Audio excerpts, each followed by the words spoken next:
And so we'll get started. Cheryl's here. Good morning. My name is Nina Carter, and I'm the presiding officer for this case. This is the Growth Management Hearings Board hearing on case number 19-3-0015, Don Gerend versus the City of Sammamish. And I understand that this is being recorded and filmed so other people can participate and understand what's happening at our hearing. So first of all, I'd like us to do introductions, not only for our purposes, but also the court reporter, because the court reporter is here. John Botello from Byers and Anderson. So thank you, John. And we will start with Mr. Gerend as introductions and then go around the room. Don Gerend. Thank you.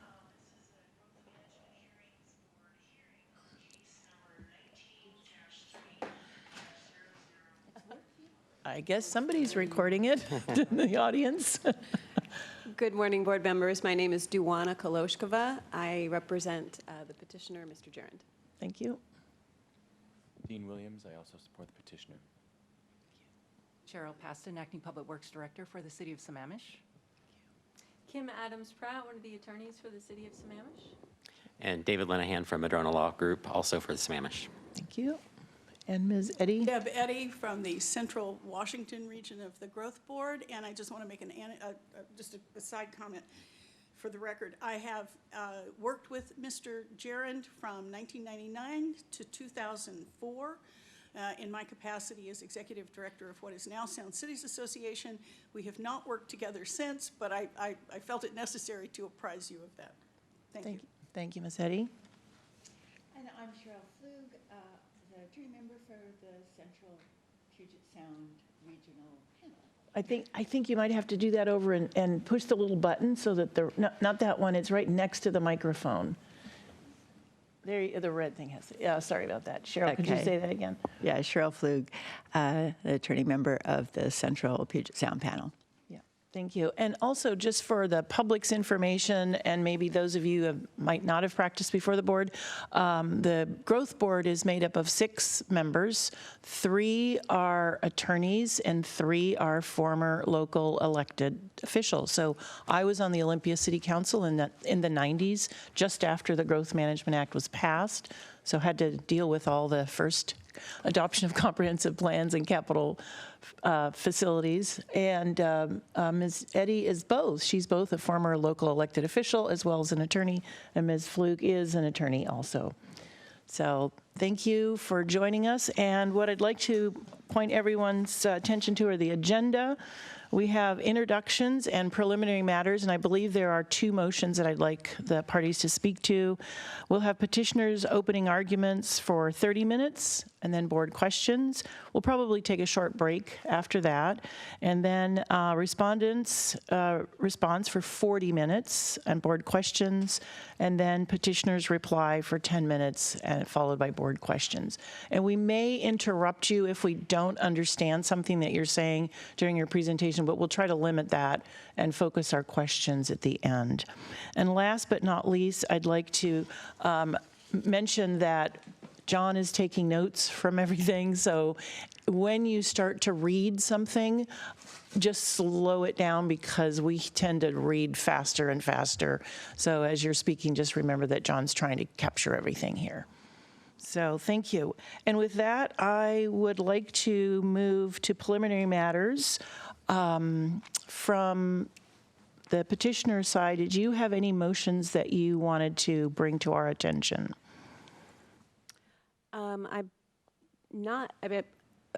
The only motions that we would be bringing would be in response to the city's response brief. So it seems that the motions and burdens are on them to the extent that they wish to pursue anything this morning.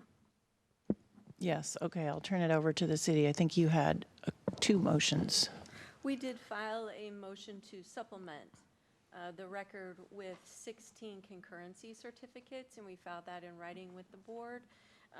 The reasons for that motion are these these 16 certificates and the declaration that goes along with them are necessary to rebut arguments that were made in petitioner's opening brief, where they are arguing that the concurrency ordinance has stopped development in Sammamish, but these concurrency certificates should be reviewed by the board to show that this is incorrect. There is ongoing development in Sammamish, and concurrency certificates are being granted. So for that reason, we believe that under the board's WAC, it is appropriate for these to be admitted as supplemental evidence. We've marked them as 189, just the next number on the index. And I'd like to turn it over to the petitioner. Do you have a response to their motion to supplement? I do. Thank you, board members. This is Duana Koloshkova. We have responded substantively to the city's materials, and based on the record, we recognize and acknowledge that I think both parties have relied on material that came after the ordinance at issue was adopted. We believe there's very limited value to the materials that the city has sought to supplement the record with. We understand the purpose of those is to assert that the city's action is not a moratorium, but of course, as one would look at with any moratorium, and as I will argue substantively later this morning, virtually no moratorium stops all growth in a jurisdiction. They tend to be targeted, and so we have not ever argued to the extent that the city would inflate our arguments, and again, I will get into that later. Okay. Thank you. Thank you. And I think you had a second motion on SEPA. That's part of your The motion to dismiss just SEPA. dismiss on standing. We made that in our brief rather than in a dispositive motion. And because the board's rules on dispositive motions talk about make the motion if it's on a limited record, and this being such a broad subject of standing on SEPA, we chose not to make that argument in a preliminary motion, and instead to bring it when the full record would be before the board. And it's our understanding, our interpretation of the board's WACs, that it is not required that you bring that motion or you lose it if you don't bring it at the date required by the board. If you are going to bring a motion for dispositive, you have to bring it on that date. Yeah. But there is the contingency of the limited record. It's unlike, it's very clear, say in LUPA, if you don't bring that standing motion at your initial hearing, you've waived it. I mean, the statute actually says that. Not the case with the board's WACs, and so we would ask the board to consider that. Okay. And yeah, we will. We'll consider both of them as we write our final decision. So we're not going to make a decision about either of them now. Just wanted to give you an opportunity to speak to them this morning. Did you have anything else to say on that, Twana? I do, thank you. So dispositive motions are covered in the WACs, as the city acknowledges, and in fact expressly call out standing as one of the central dispositive motions, contrary to what the city asserts for the very first time, which they didn't even assert in their briefing, that they needed to make sure they looked at the record. There is nothing in the record that the city relied on for purposes of their belated motion, nor have they ever, in their briefing, they did not argue any good cause for the delay, particularly when the city with its same counsel stated, or advised the board as reflected in the pre-hearing order that respondent's attorney, meaning the city, did not anticipate dispositive motions.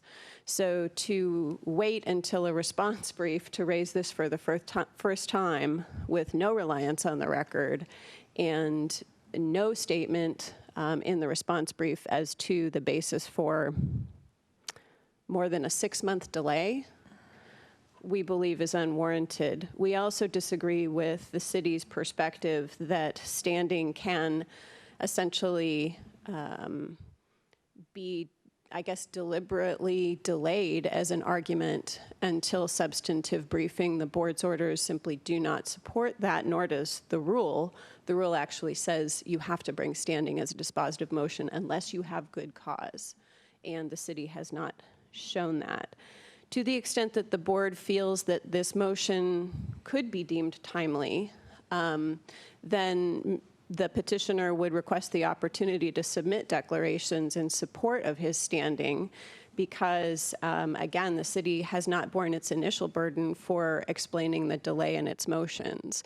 We believe Mr. Gerend absolutely has very different standing and can demonstrate that through declarations, but it would be highly prejudicial for the board to require us to respond to this belated motion in a limited reply brief where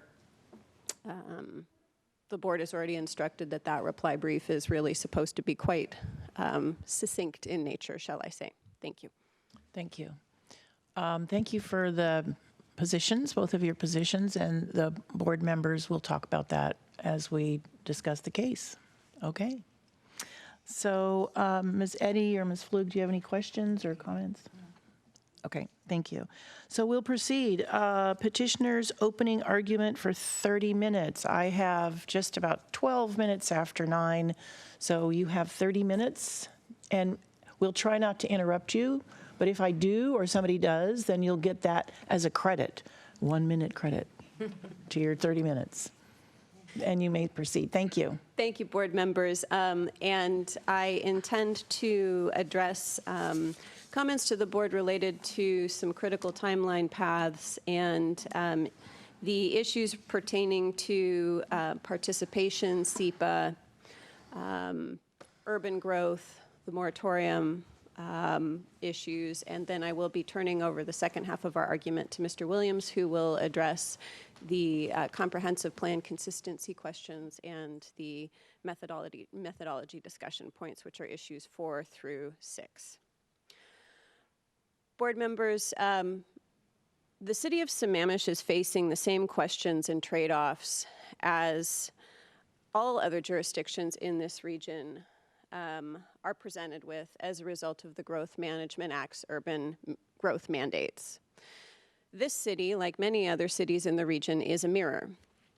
It cannot, as a result, be permitted to set a precedent that would use transportation concurrency as a means to close its jurisdictional boundaries without any strategy in place whatsoever to resolve concerns about those road segments that the city has deliberately deemed to be failing, despite the true evidence in the record regarding actual capacity. As we have heard through many different Growth Management Act, GMA statutes and regulations, concurrency cannot be used deliberately to stop or stall urban growth indefinitely. Yet, this record is almost as clear as we may ever see, where a city is using transportation concerns to do exactly that.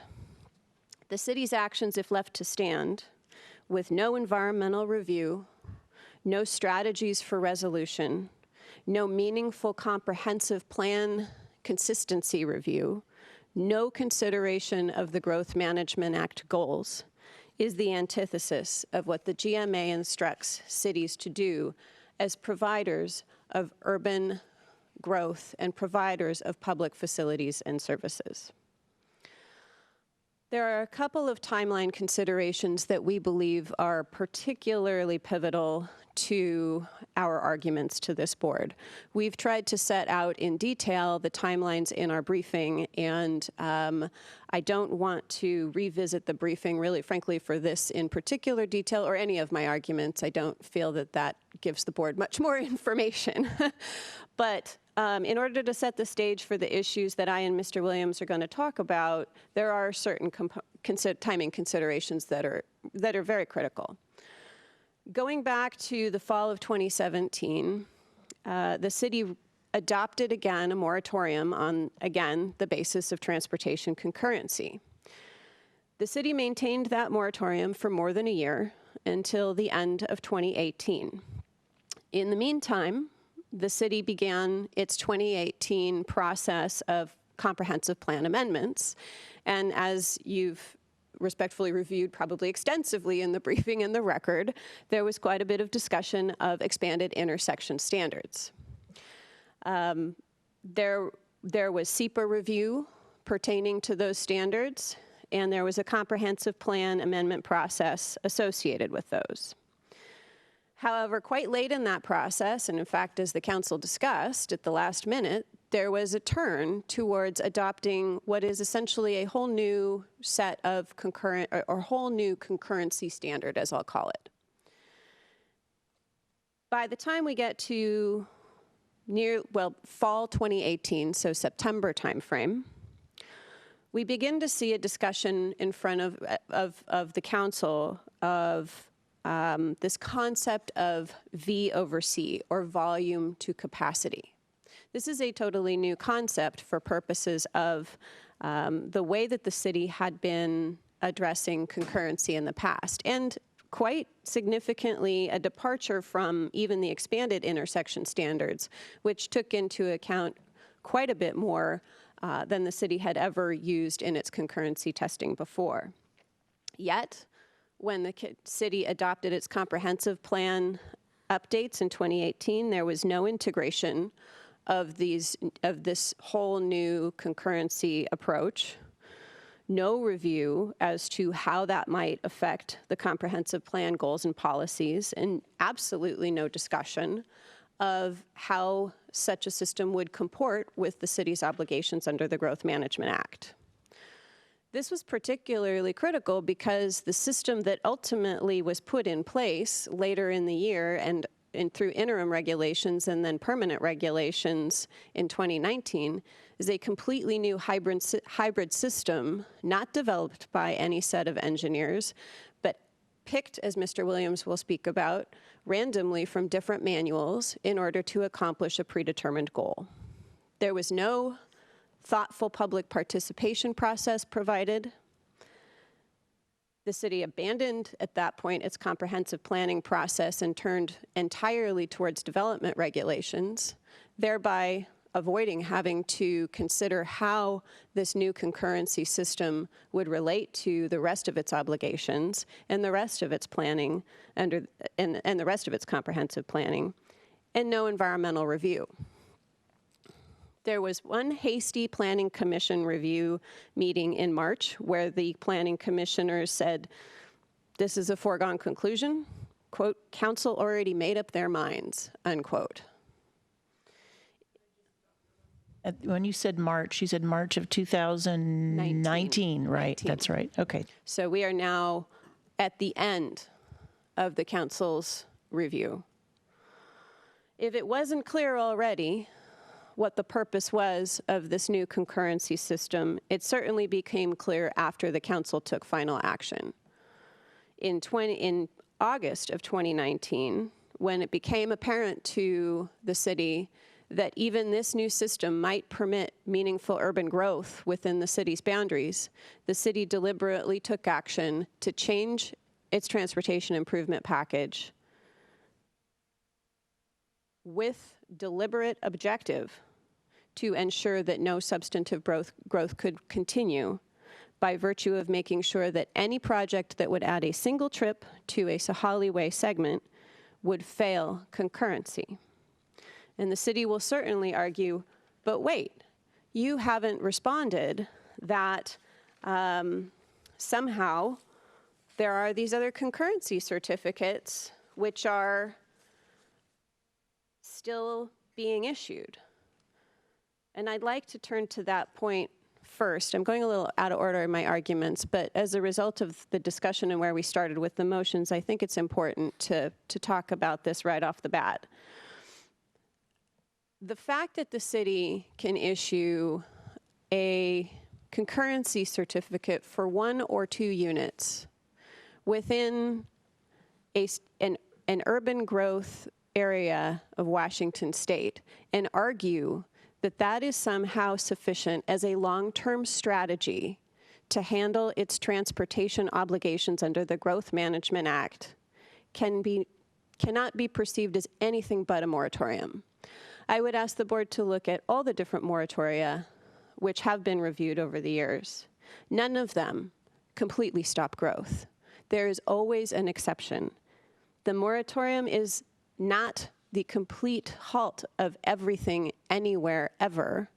It is the complete suspension of ongoing growth that otherwise has the right to proceed. And there can be no debate that not only does urban growth in an incorporated city in the Puget Sound region have the right to proceed. In fact, under Section 110 of the Growth Management Act, the city has an affirmative duty to support, foster, and stimulate that growth. Placing a $54 million price tag on a single vehicle trip, which results in shutting down all but the most minor of new development in the heart of the Puget Sound region, is nothing if not a moratorium. The testimony of the city's own staff betrayed this when the city was reviewing the concurrency regulations towards the end. The city staff speculated in testimony, well, maybe a group of developers will get together and fund this project. That's not a strategy. And the city admitted that, quote, "It may be pie in the sky. That's the concurrency strategy. That's what the city has adopted. That, board members, is a moratorium." I would also posit to the board members that that is the violation of 3670A 110. The city would reduce 3670A 110 to nothing more but a checklist item whether the city can comply with the 20-year growth targets, which again we revise every few years.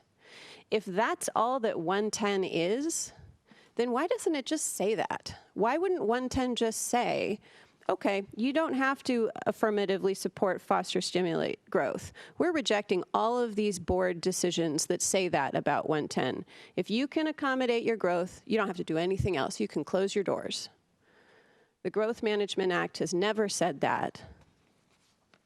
And I would certainly suggest to the board that that would be disastrous for purposes of future planning. And the precedent that that would set as far as all other jurisdictions in the region would eviscerate the GMA.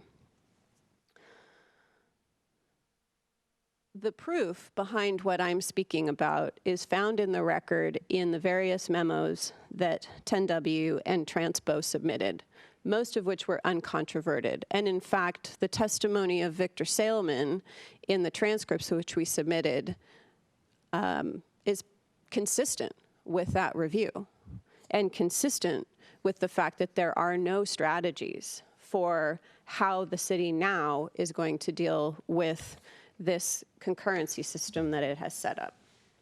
Just a clarifying question again, the transcripts that you're referencing, could you give us the specific site for that? They're all in the briefing. Yeah, and I know that. They are all attached. Are you? The transcripts from, you said from Mr. So-and-so or? Mr. Sailman. Sailman, right. I'm sorry. It's from October 22nd, 2018. And we've excerpted, we can provide any other transcript provisions as well that the board would like. No, that's okay. I just needed to know the Yeah. date. That's Yes. good. Thank you. And we did make sure to also note those in our briefing. Thank you. So I'd like to turn to SEPA. And I think it's interesting that the city at literally the very last opportunity it could now raises the question of SEPA standing, because they otherwise have no defense as far as how the city has handled SEPA in this regard. A DNS was issued in July 2018, long before the substance of this V over C concurrency concept was a twinkle in anybody's eye, frankly. The city then issued an addendum in September. And in that addendum, which the city would now assert to the board addresses the entirety of this totally new concurrency system, the addendum actually says that what the city's doing with, at the time, it was the expanded intersection strategies and sort of maybe playing with ideas vaguely related to VOC, but nothing like the actual model and system that was adopted, was that they were implementing strategies to reduce intersection delays or increase road capacity. I'm quoting from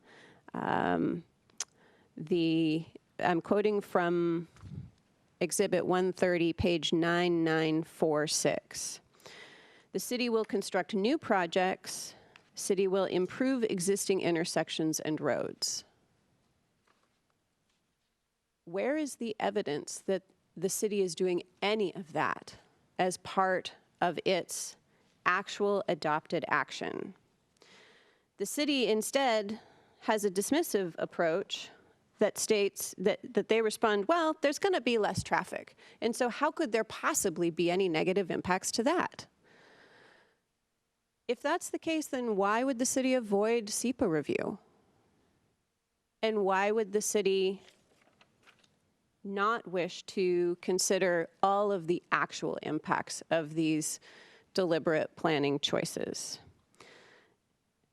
The fact that there is no SEPA-based recognition of this totally new concurrency system is something that we believe the board must reject, must remand on, and must find invalidity on. This board is used to seeing EISs and supplemental EISs on any number of non-project proposals. And here, a note to a file addendum, long before the substance of this concurrency system was even discussed, and now adopted without any strategies for resolving these deliberately created road failures, flies in the face of SEPA's mandate that it be used to ensure that planning and policy decisions reflect environmental values and substantively inform decision-making. Finally, the city utterly failed to address the GMA planning goals during this process. The city wishes to come back now and say, well, we can belatedly justify it after the fact, but we believe, for all the reasons set forth in our briefing and argued here today, that there are numerous violations of the planning goals, both when it comes to the city's obligations related to urban growth and reducing sprawl, housing and economic development, property rights, permits, citizen participation, public facilities and services. I won't go into that further, as I believe I'd like to now shift my comments over to Mr. Williams. In sum, we do ask ultimately that this board find invalidity, and we don't believe that that's either hyperbolic or inappropriate here.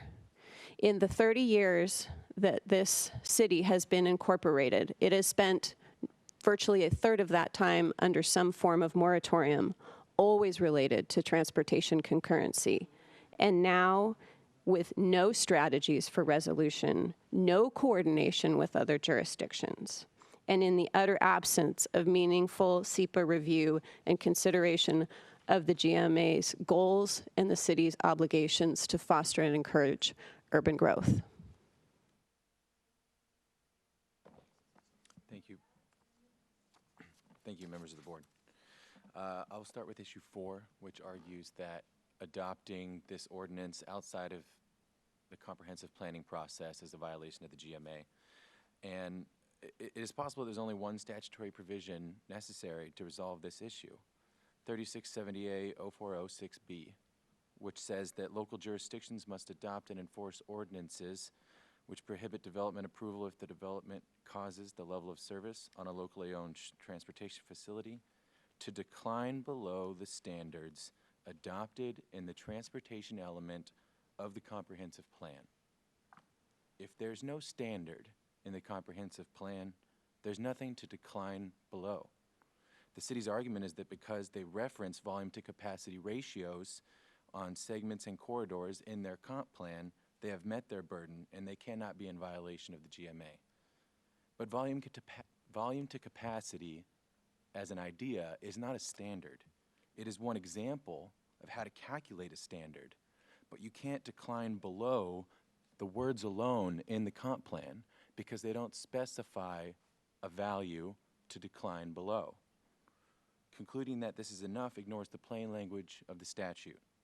The board should pay close attention to this argument because the timeline laid out by my colleague demonstrates why this interpretation is flawed and leads directly to the inconsistencies petitioner discusses in issue 5. When creating or updating your comprehensive plan, the city has to marshal half a dozen interconnected pieces: land use, environment, housing, transportation, facilities. Sorry, John.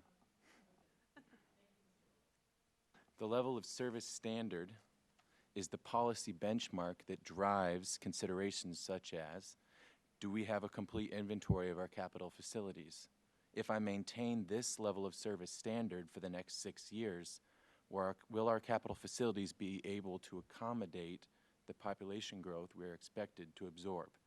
If not, how are we going to pay for improvements? WAC 365, 196, 843B supports this conclusion. The level of service is used as a basis for developing the transportation and capital facilities plans. But the concept, volume to capacity, is not a basis for developing anything other than a level of service standard. Sammamish Community Council versus City of Bellevue, the case cited by the city, supports our argument because the Bellevue Comprehensive Plan specified acceptable level of service standards for intersections and forecasted travel demand in those areas through the year 2005. They copied that exact analysis into their codes, but in the first instance, they adopted it as part of their comprehensive plan process. The city of Sammamish is doing all of this in a development regulation outside of the comprehensive plan process, and they completely skipped all the considerations I just discussed. All that Bellevue did was set forth a methodology for determining whether the level of service specified in the comprehensive plan is specified. Instead of measuring 1 p.m. hour, they measured 2 p.m. hours. The court in Bellevue specifically stated that petitioner's argument in that case was flawed because the ordinance did not change the level of service standards. Here, Sammamish created level of service standards by this ordinance. Issue 5, inconsistency. Development regulations shall be consistent with and implement the comprehensive plan. Section 130 of the GMA. The city's brief said it best. Consistency means that provisions are compatible, that one plan provision or regulation does not preclude achievement of any other plan provision. Petitioner's brief points to over a dozen goals and policies in the comp plan that are thwarted by this new ordinance, but the city claims there's no specific language the ordinance is inconsistent with. This is a very convenient argument for the city because the ordinance uses numbers to create an existing failure on Sahali Way. The ordinance uses numbers to create an existing failure in several places on East Lake Sammamish Parkway. But most importantly, the ordinance uses numbers to say this is the benchmark by which we will judge all development proposals in the city of Sammamish. The city's argument separates the effect of the ordinance from the language within it, but consistency means that provisions are compatible, not that they use contradictory language. By setting new LOS standards, new benchmarks, in a development regulation, the city fails to consider how those standards will affect its ability to implement the comprehensive plan. And as we can see, this effect is inconsistent with the comp plan. For example, new VC standards creating an existing failure on Sahali Way does not ensure that level of service standards are met within required time frames as the comp plan provides. Creating existing failure hinders coordination with adjacent jurisdictions. Creating an existing failure directly conflicts with the policy of avoiding regulations that unnecessarily increase the costs of developing housing. The city created a $54 million problem that is mentioned nowhere in the capital facilities element or the transportation element, so how can they possibly be compatible? Please go read the transportation background information of the comp plan. nowhere is there any discussion of volume to capacity ratios of segments and corridors. Given this fact, how can the city claim that it has evaluated how the new VC standards will affect other elements of the plan? The ordinance is inconsistent because it inserts itself right into the middle of this framework. Through the future land use goal 5.2, through the future land use pattern, promote a variety of housing, including affordable opportunities, reduce external vehicle trips and related traffic congestion patterns. 7.4, integrate land use characteristics such as densities and key destinations with planning. My apologies.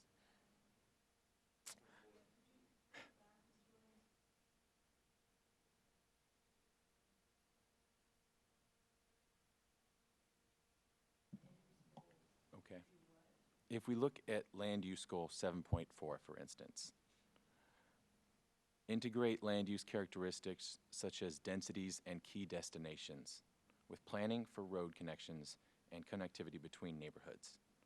The city was not considering key destinations when it created an existing failure on the main road in and out of its town center, where their own comp plan designates the majority of their new housing is anticipated to be built, especially the multifamily affordable housing. The city wants us to believe that the capital facilities element accounts for these new VC standards, even though, according to their new standards, many of their capital facilities are now failing. I'll now conclude with issue 6.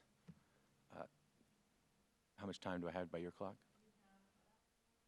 Okay, thank you. The city claims, this is our argument, that the methodology is fundamentally flawed and cannot serve as a basis under the GMA to calculate concurrency. The city claims there is no correct methodology and that the GMA gives them complete discretion. But the city's discretion ends where their chosen methodology ignores logic and punishes progress. Fair and Peers took 2 comprehensive, well-documented methodologies, the Highway Capacity Manual and the Florida Department of Transportation Manual, and in just a few weeks, out of thin air, they created HCM Plus. The HCM Plus methodology reduces road capacity to 2 things: the number of lanes on the road and the speed limit. There are a few tweaks from the FDOT manual, but the HCM Plus methodology still relies on these 2 things to categorize all roads and segments. Both of the city's traffic consultants acknowledge that this results in an extremely underestimated road capacity. The HCM expressly states that its capacity numbers should not be used to analyze any specific urban street facility, but the city is using it as a pass-fail test for road segments, for corridors. If you look at the transcripts and timeline of events, the City Council hemmed and hawed again and again with Fair and Peers about how to analyze traffic through a year plus of development moratoria. And then when Fair and Peers presented a model that created existing failures, the City Council said, that's the model I want. That's the one we're going to choose. This demonstrates that the council deliberately underestimated capacity. The flaws are easy to demonstrate, and the defects in the ordinance are not limited to underestimating capacity.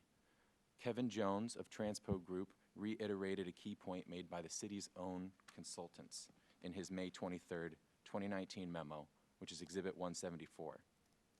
First, fixing the bottleneck at SR 202 in Sahalee Way would have the greatest impact on reducing congestion on Sahalee Way itself. However, because the HCM Plus methodology only considers the number of lanes and the miles per hour, improvements to that merger, my example is a roundabout, would not translate into greater capacity on Sahalee Way under HCM Plus. To the contrary, these improvements would cause the VC ratio to increase, making the measured concurrency even worse. Ask yourself, is this result compatible with Land Use Goal 5.2, reducing traffic congestion patterns? The city's consultant also explained that adding a lane to Sahalee Way, the only thing that would affect the HCM Plus methodology, would produce minimal short-term gains and at best. This is where the city's discretion ends. There is no authority in the Growth Management Act for the city to decide that when traffic gets better, concurrency gets worse, and therefore more expensive to cure. This is no longer an objective exercise, as described in the case cited by the city. It is a subjective intent to bring about a specific result. Despite half a dozen memos from Transpo Group and 10W, both extremely well-qualified traffic engineering firms, critiquing and cautioning the City Council about adopting this ordinance, the city never even attempted to respond. The city's own consultant, Fair & Pierce, cautioned against using VC standards for concurrency testing. The WAC is clear that deliberately setting level of service standards too high is a violation of the GMA. Here, we're left to argue that deliberately underestimating capacity is the same obstruction by different means. The flaws are obvious, but the City Council knew the result it wanted, and they chose the path that would get them there. Thank you very much. I think this is on there. Could you just cite the WAC that you said, don't set the level of service standards too high?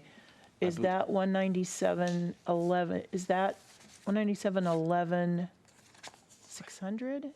I think 197.11 is SEPA. Excuse me, that's SEPA. 365, Yeah, 196, 840, 2B, I believe. say that again, the WAC that you said this is sets the LOS too high. Say the number I again? believe it's 365, 196, 840, 2, but I'm not sure which subsection thereof. Okay, that's fine, thank you. Do you have any further comments? No, thank you. All right, thanks. We'll turn it over to board questions. So my first question, and then I'll turn it to Ms. Flug or Ms. Eddy. The first basic question is the timeline for the action. From my notes, from June till July, the city adopted their transportation element in their comp plan. And it was reviewed by the Planning Commission and the City Council. And then January 2019, there was a capital facilities plan that had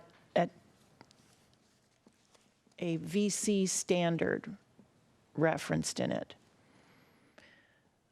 And then in May of 2019, the Ordinance 219-484, which is the development regulation that you're challenging, imposed the VC standards. That's the May action. Then in June, the staff informed the council that they had to address the concurrency failure on Sahali Way.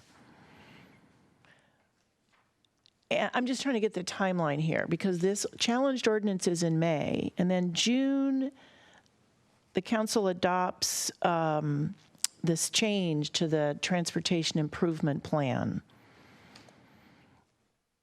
And I have a question about where that is in the record, where the change in the transportation improvement plan happened in June of 2019.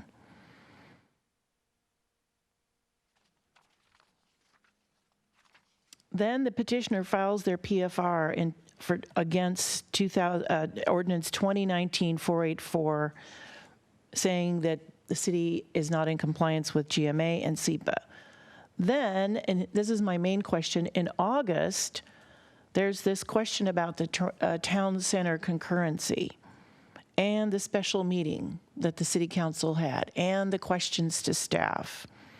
And at the end of a meeting, the council voted to prohibit the city staff from applying the Sahali Way project, to let the town center project go forward.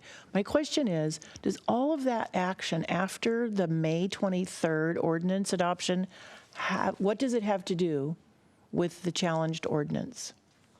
So there's all this other work later on, but we're looking at that ordinance. I think that's, I really like that question. Thank you very much for asking it, because it goes to the heart of the matter of how this whole concurrency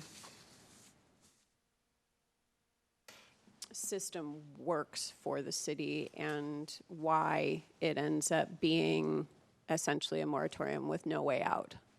Because had the city followed its, the actual process of amending the comprehensive plan, first off, we wouldn't have this pretty confusing timeline to begin with. We would have a comprehensive plan amendment cycle that results in a single ordinance or set of ordinances that pulls all of this together and creates a clear pathway forward whereby we aren't going back and forth with resolutions and questions as far as what does this concurrency system actually mean, et cetera, et cetera.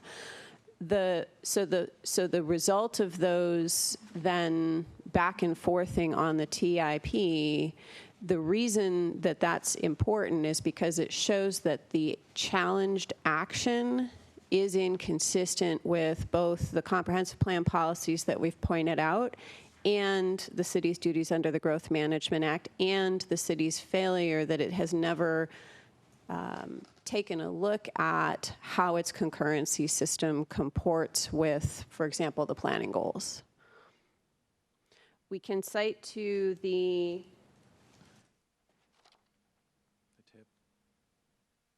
I believe tab 6 is the actual TIP, and we're looking at pages 10 to 11 of our briefing, and then we attached those tabs to them. Okay, I have another question. When I went to look at the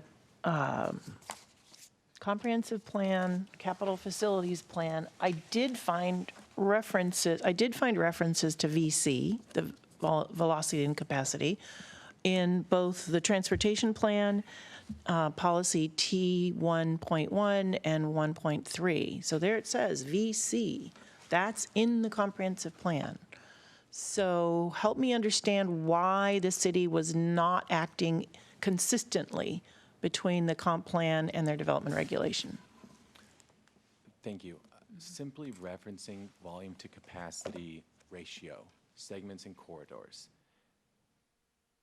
doesn't inform, it's one example of how to calculate a standard. Referencing that alone, there's no indication of whether the city's facilities are failing, whether they will need improvements. It's not until you calculate a standard, a point at which you say, above or below this, the system is failing or passing. So this is what you said in your brief, that they didn't do it effectively enough. They didn't do it enough. They didn't analyze the volume and capacity methodology enough. Well, as we see in the briefing, in the timeline, they didn't create the HCM Plus methodology until after they updated the comprehensive plan. How could they possibly be adopting a level of service standard that didn't exist yet? Volume to capacity is a concept by which you may develop a level of service standard later. And the Growth Management Act regulation I cited to specifically says the standard adopted in the comprehensive plan. Without that standard in the comprehensive plan, it's impossible to understand how the standard you ultimately adopt is going to influence the ability to provide the urban services. So your argument is that the VC concept, that's all it is, just a concept in the comp plan, should have been developed more and explained more to the point of describing the HCM plus methodology in the comp plan. I'm not necessarily saying that the HCM Plus methodology has to be set out in the comp plan. And I think the Bellevue case that we cite often discusses the distinction. They can tweak the back-end HCM Plus methodology in their development regulations. But the standard, the ultimate above this or below this, this is the goal we have, the policy benchmark for what we want our capital facilities to be performing at has to go in the comprehensive plan. Because if you don't know what standard you want your streets to be at in the comprehensive plan, you don't know what transportation improvements you might need to be looking at, what funding sources you might need to be looking at. Other jurisdictions don't know what to expect when their arterials dump across your borders. Okay, thank you. That answers my question for that. I'll turn it over to Ms. Eddy, or, I'm going to hold my questions until after okay, the city has done its response, and then I will. all right, thank you. Ms. Flug, do you have any questions for the city, or for the petitioner? Yes, please could. I'd like to hear a little bit more about your theory on 110, violation of 110.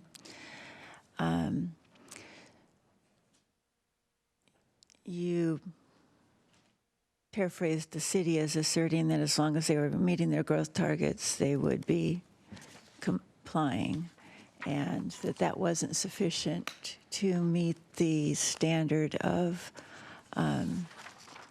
encouraging urban densities and growth. And I'm paraphrasing you, but are you agreeing that the city can meet its growth targets under this concurrency, transportation concurrency issue, or that it will preclude it? I think that the issue is that, so I want to answer that in some level of detail. I think that what the board member's question raises is sort of this existential dilemma that petitioners are faced with, in that we have to file our petitions for review of an action and have our arguments set on a record within 60 days of an action. On the flip side, we have evolving 20-year growth targets that it's frankly almost impossible to ever make a case on behalf of a petitioner one way or the other, because this is an exercise that plays out with so many variables that can be tweaked. And I think that's why 110 goes beyond that, and your board decisions go beyond simply saying that's the issue. So we have not focused our case certainly on the 20-year growth target, and I have to acknowledge that. But my question to the board is, if you render 110 being that one question, how can I ever challenge an ordinance like this when I don't have the answer to that until potentially a couple years in the future? I then have no case I can bring. Because the city will argue you had to challenge that argument in 2019, but you can't actually make your case until 2024. I'm using hypothetical years. And that's why 110 does more than just say the population target is a checkmark box that the city checks off. And that's why, for example, it ties into this question of making sure that there are strategies in place to deal with failures, because even if the city can say we're meeting the growth targets now, the city may not be able in 5 years, by tweaking their transportation improvement packages like they've done here, they can turn around in slow growth, and I have no case to bring to you at that point. And as soon as I bring that case, they'll change the TIP again. So that's why there's more than just the checkmark box. Okay, thank you. Okay, thank you. There are no further questions from the door. I think we'll take a 5-minute break. It's 5 to 10. We'll resume with the city's arguments in 5 minutes. Thank you. Microphone on. We'll start up again. It's 10 o'clock, and thank you, petitioners. We'll have probably more questions for you. as the morning goes on. We'll turn it over to the city now, and you have 40 minutes. So Thank you, it's thank 10 o'clock, you'll have 10:40. All right, thank you Thank you. very much. I just want to start with a very basic fact. There was no appeal of the September 2018 transportation element. No appeal. This is an appeal of the concurrency ordinance only. And this certainly isn't an appeal of the city's moratoriums over 30 years, as you're being asked to consider and take into consideration. This is only an appeal of the concurrency ordinance. And as the board has said before in decisions, a collateral attack on comprehensive plans cannot be allowed through appeals of subsequent legislative actions. The appeal period for the GMA is intentionally set short by the legislature. That's in comparison to other statutes of limitations, say in Chapter 4.16 of the RCWs, where you have from 1 year to 10 years. Here we have 60 days. That is because cities, counties, their residents, the development community, they all need that certainty. When that 60 days is up, we know, okay, that ordinance wasn't appealed, it's valid, I can rely on it, I can use it. There are key issues argued by Petitioner today that are actually collateral attacks on the transportation element and should not be allowed by this board. I'm going to start with issue 4, which is that there was no LOS standard in the transportation element. That should have been an appeal of the transportation element, not this concurrency ordinance. The statute argued by Petitioner is 36.78.0706. This is a mandatory element for the transportation element. As Presiding Officer Carter pointed out, the transportation element does have the V over C for segments in it. Those are in policies T1.1 and T1.3. Council explicitly stated this broad policy that LOS for segments would be calculated using a V over C ratio.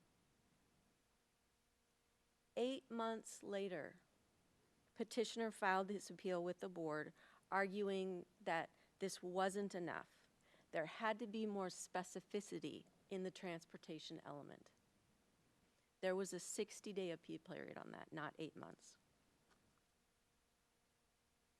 So not only was the segment LOS explicitly in that we would use V over C, not only was that specifically in the transportation element, but the transportation went on to provide that the V over C ratios, those more specific ratios would be adopted later by ordinance.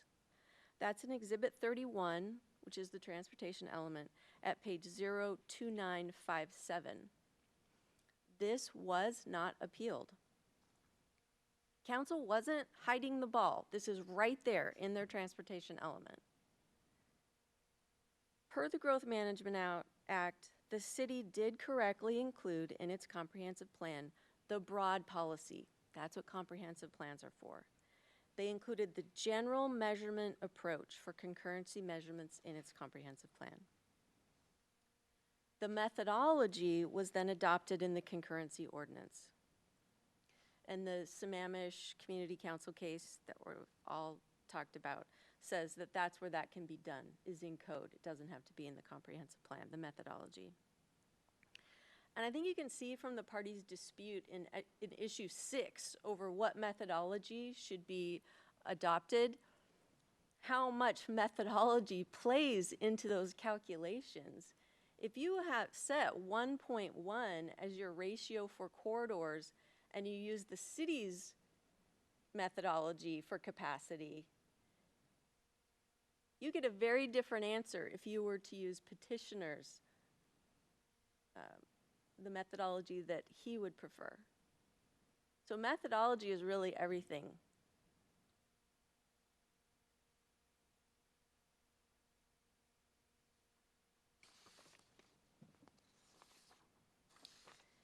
Issue 6 is the concurrency methodology issue. So the city is required under the West Seattle Defense Fund case, which is on page 36 of our brief, to adopt an objective way to measure traffic. The board has been clear in past decisions that setting the LOS standard is a policy decision left to the discretion of local elected officials. And that's explicitly in the Seattle Defense Fund case. The city council, as you can see from exhibits, listened to hours of community input. They spent hours and hours, it probably accumulates into days of study sessions, trying to understand different methodologies and the intricacies of traffic concurrency. This is not a simple, subject, 5 minutes and traffic concurrency. They spent so much time on this, and they spent the time to understand it for their community, not just in general. Yes. Can you point to the record or an exhibit that says that the city, during all these hours of review and analysis, looked to the land use policies that Mr. Williams was talking about earlier? And you don't have to do it right now, but at some point, where is the city council debating, but if we take this methodology, how does that affect our other policies in the comp plan? Just a question to throw out for Okay. answer later. And I don't know if I will be able to point to a specific page in the record, but I will do my Okay, best to give you concrete examples. okay, thank you. So the dispute over the methodology is how the term capacity is defined. And the GMA doesn't provide us with the capacity, and it does not mandate that we use a certain definition of capacity or even give us a test.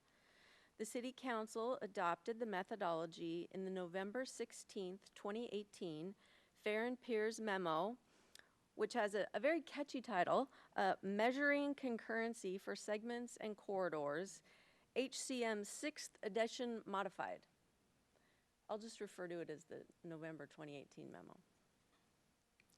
So experts were hired. I believe Petitioner's counsel said that engineers did not come up with this methodology and it was just sort of randomly plucked out of the air by council. That is blatantly false. The council hired Fair and Peers, and Kendra Breland, who was the main engineer on this project, is a certified professional engineer. She's a traffic engineer. This was done for council by engineers with the input of council of this is the kind of thing we think is important for our city. And so there was a lot of interaction between the engineer and the city council. It wasn't just an engineer telling city council we think this is what is required, because that's not what this kind of decision is about.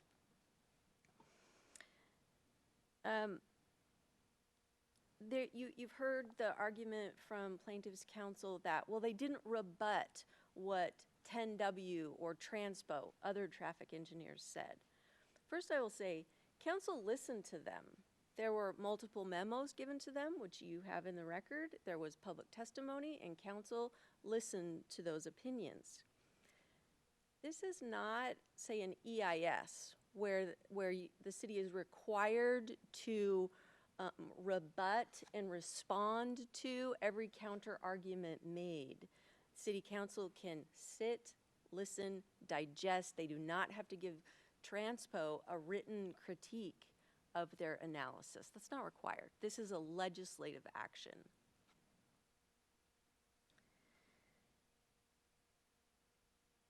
The methodology that was chosen, while we say it is in the discretion of the city council, which it is not a methodology that is so off the wall or so unreliable that it shouldn't be used or it should be stricken down by this board.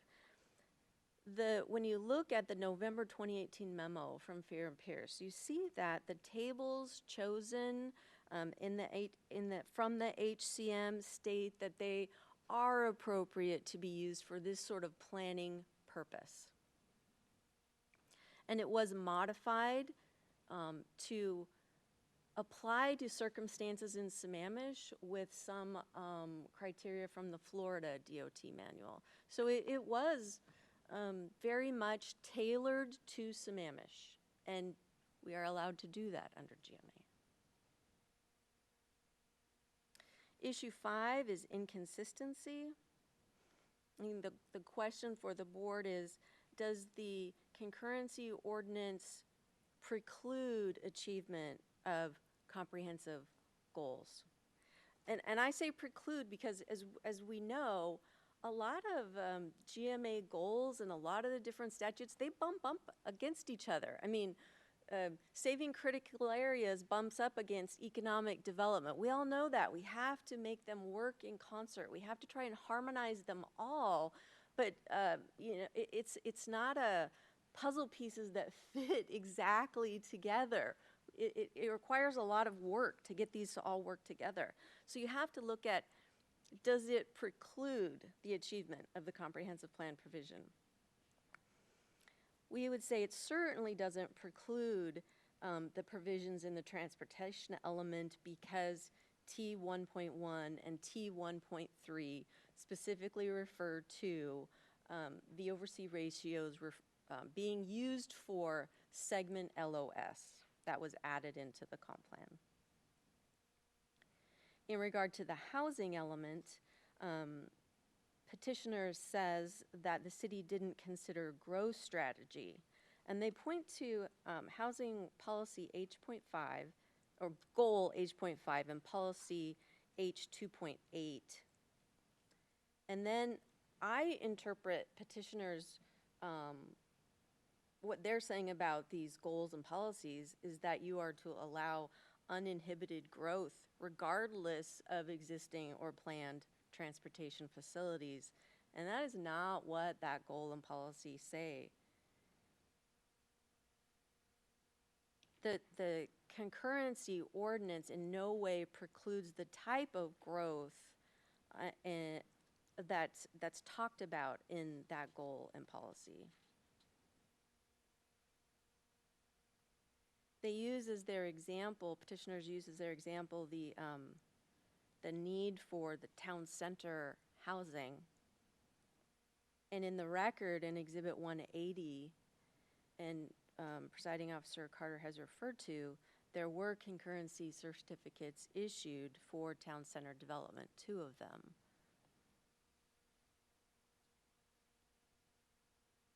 In regard to land, yes. I'm sorry, right there, can I just, about how many units was that in total for those 2? It's mixed use. It is residential and commercial, and I will find out how many units. I don't know that that is in Exhibit 180, but I will check on that. But it is a mixed use development, townhouses and multifamily and single family. It's quite a mix. Sorry, I will get that to you. The land use assumptions, so Presiding Officer Carter, I think this goes to your question. The petitioners quote in their opening brief where the comp plan talks about land use assumptions. And transportation, it says, key elements of the land use forecast include infill single-family residential development in vacant and underdevelopment land, and the realization of the town center, a mixed-use sub-area plan for 2,000 dwelling units and 600 square feet of commercial space. So, infill single-family and the town center development, key to the city's land use assumptions. The certificates that we have offered up as supplemental evidence, Exhibit 189, 15 of those 16 concurrency certificates are for infill. 1 and 2 units up to 3, there's a few for 3. Infill development, which is key to the city's land use assumptions. Then you've got the 2 permits that were issued for the town center. That's in Exhibit 180. So that shows the board that this concurrency ordinance is meeting these key elements of the land use forecast for the city.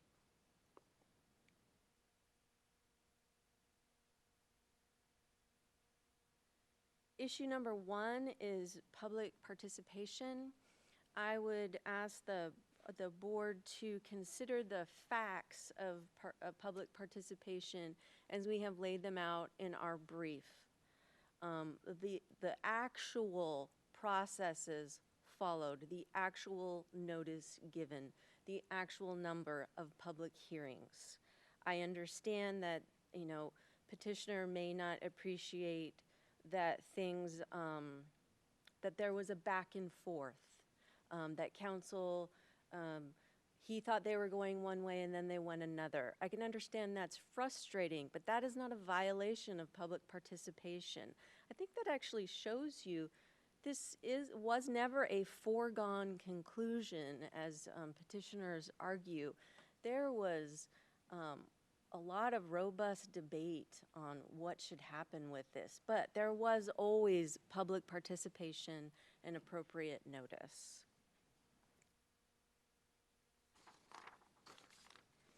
Issue 2 on SEPA, I will leave the standing issue to our briefing.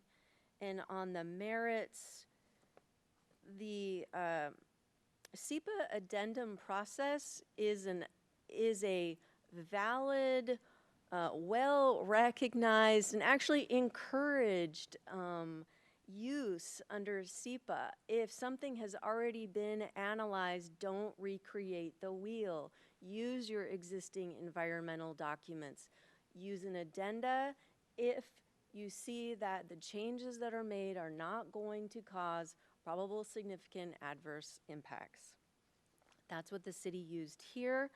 The Exhibit 137 is attachment A to the SEPA documents. That was the analysis done by Public Works of what these changes were going to be, and the V/C ratios for segments, that would be used in the calculations is explicitly in there. It was amended to put that in there later on, so that was considered by the SEPA official.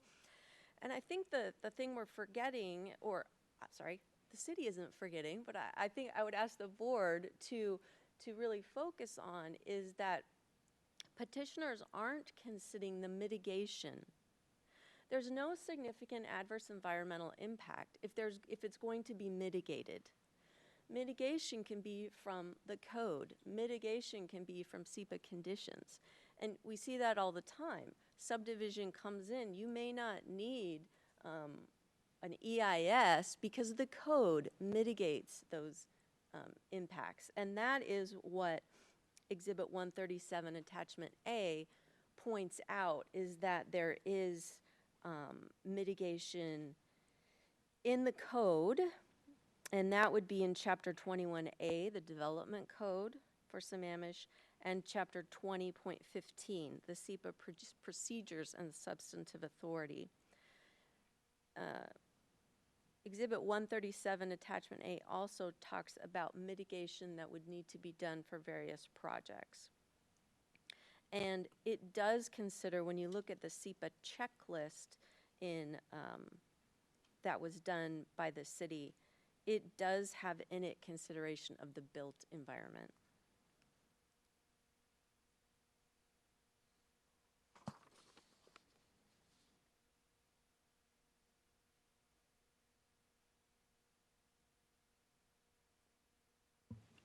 Issue 7 is the urban growth area.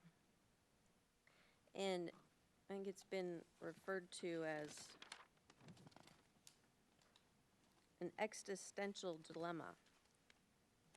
And I'm going to take it out of that realm and ask the board to just actually look at and consider the various subsections in RCW 3670A 110. That statute simply is not applicable to a concurrency ordinance.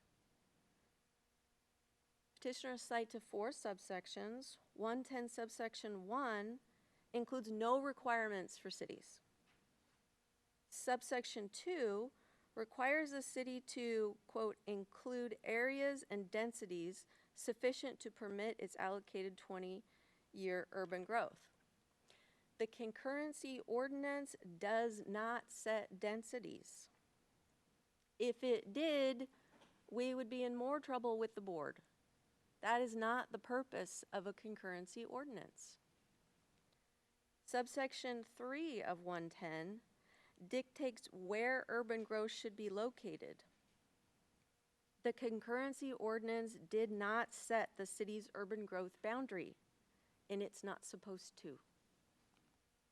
Subsection 4, urban government services should not extend into rural areas. The concurrency ordinance does not extend services into rural areas. There are no rural areas in Sammamish. Issue 8 is the sufficient land capacity. Under the Wenatchee case that we cite on page 41, the question should be, does the concurrency ordinance result in a deficit of land suitable for development?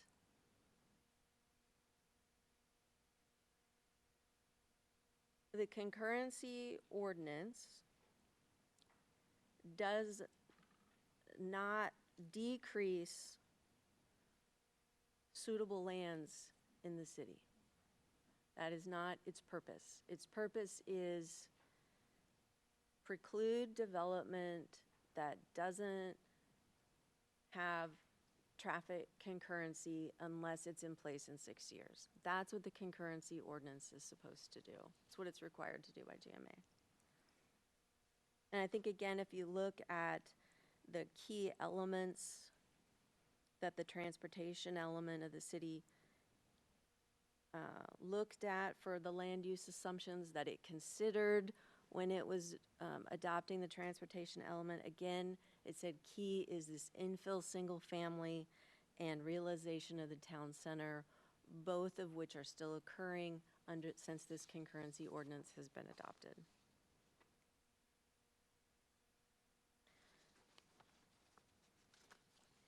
Issue 9 is the de facto moratorium issue. The question is, does the concurrency ordinance freeze or preclude any and all development applications? And I think petitioners would like to change that question and say, well, actually, I'm not sure. Maybe it's you're just precluding some development. But the definition of a concurrency ordinance is it's supposed to deny development if there is not transportation concurrency. That is what it's supposed to do. And that is not a de facto moratorium. That is just what a concurrency ordinance is supposed to do. Now, if you have a failure, there is a list of things that a city must do to alleviate that, to work on that, to find a way through that. But the fact that the board doesn't even have before it that any concurrency certificates have been denied. But even if one were, that is not a de facto moratorium. That is the job of a concurrency ordinance, to look, to have that narrow focus. Is there traffic concurrency? If there is, you get your certificate. If there's not, it's denied. It has a very narrow focus. In regard to invalidity, the city's position is that the ordinance is not invalid under any of its provisions. But I will argue to you an alternative if the board finds otherwise, how we would ask that you do a very thorough analysis of any invalidity. I would point out to you that there is a severability clause in the ordinance. That's in Exhibit 175, page 17917 of the record. So if one provision in the ordinance is found invalid, it's stated that the other provisions shall still be applicable and enforced. Petitioner asks you to invalidate this entire ordinance, but under RCW 3670A 302, the board should look at whether only a portion of the ordinance is invalid. So I believe that's the analysis that has to be done. Is there anything in this ordinance that substantially interferes with a goal? Our position is no. If the board finds otherwise, then there needs to be specificity as to which provisions substantially interfere. And only those should be held invalid. I think Petitioner concedes that he did not appeal the intersection LOS designations and ratios in the transportation element. I would hope we can at least agree on a 60-day statute of limitations for that. Those are explicitly listed in the transportation element, and I have not seen any arguments as to why those would be invalid. So those, at the very least, should remain in the transportation or in the concurrency ordinance. Could you restate what you just said again, please? Yes. So the concurrency ordinance has two sections in .050. I'm gonna grab my copy.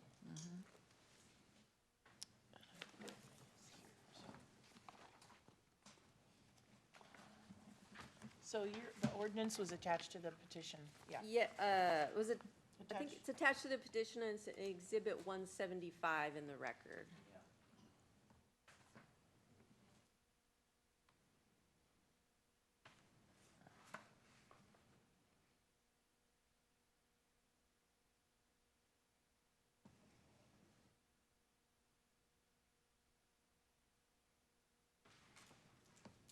Okay. I see it, yeah. So if you look at page 17921 in the record, Exhibit 175, and look at section 14A 10.050, that gives you the level of service standards in the ordinance. And subsection Just 1 second, 14? 14A .10.050. Yeah. Subsection 1 is the intersection LOS standards, and subsection 2 is the road corridor and segment LOS standards. So the city's position is neither of these are invalid. They do not substantially interfere with the goal of the GMA, and we believe that petitioner would agree, or certainly has not argued that the intersection LOS standards in subsection 1 are invalid. So if the board were to find invalidity, our assertion is at the most it could only be of subsection 2 for road corridor and segments, and then the ordinance in subsection 3 and 4 makes reference to those corridors and segments, and I would assume the board would also invalidate those. So that is not our position, but we'd ask the board, if you are looking at invalidity, that it be done very surgically and carefully.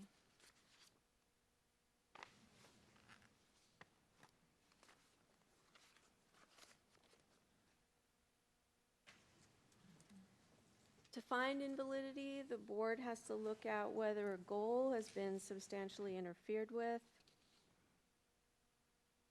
petitioners lay out several goals that they argue are substantially interfered with. I'm going to hit several of those.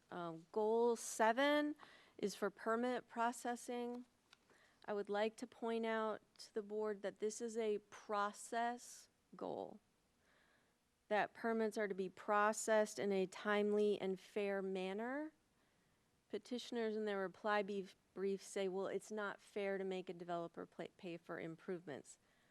That is not a process outcome. We're talking about the fairness of the process. Is it predictable? That's what we explained and gave the case law for in our brief. Our brief discusses that there is a formulaic approach in the ordinance which gives predictability, and that's in 14A10-040 and 14A10-050. You run the project through the model. If the project causes the LOS to decline below the standard, then it fails and is denied a certificate. If it doesn't, then it is granted a certificate. That is very predictable.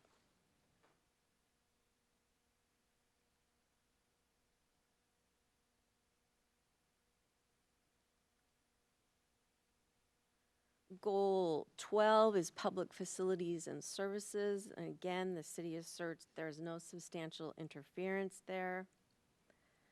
Goal 12 is to ensure public facilities and services necessary to support development shall be adequate to serve the development at the time the development is available for occupancy without decreasing current level of service.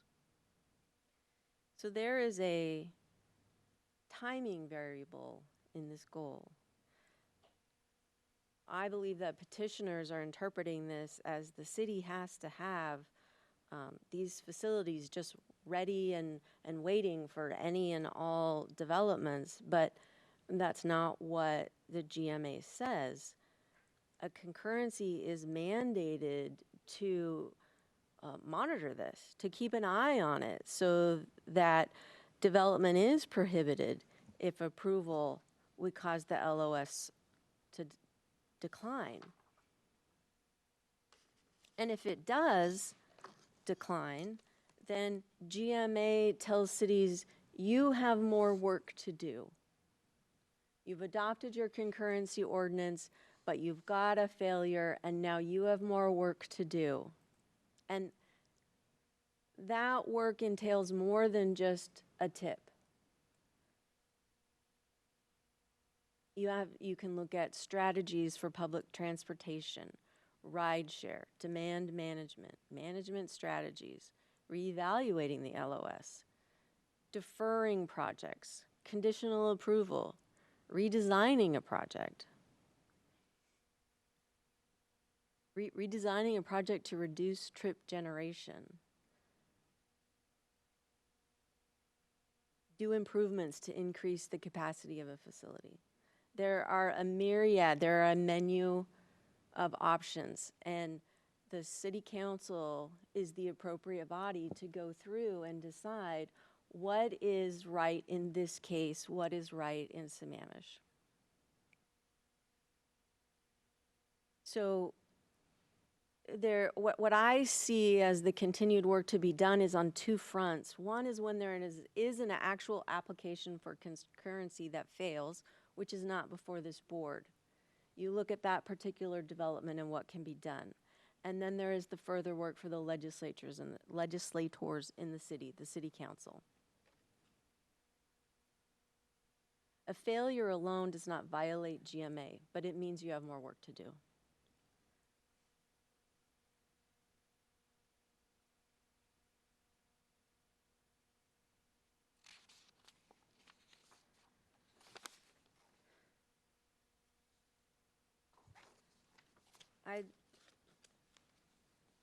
I'd like to answer any of the board's questions and just reiterate that this was a very long and involved process. It took a lot of work. I can't say that a timeline runs from A to Z without any bumps in it, but I think that's how legislation is made sometimes, and this is a very difficult topic. And the council did adopt a concurrency ordinance for its purpose and what it's supposed to do, and did that with appropriate input from the public and after appropriate study and input from experts as well. You have a few more minutes, but if you're finished, that's fine. I can answer Board Member Flug's question about the town center zone. There were those concurrency certificates. There were 62 single-family dwelling units approved, 300 apartments, 57 townhomes, 12 are live-work units, and 82,000 square feet of commercial, which is both retail, sit-down restaurants, and high-turnover restaurants.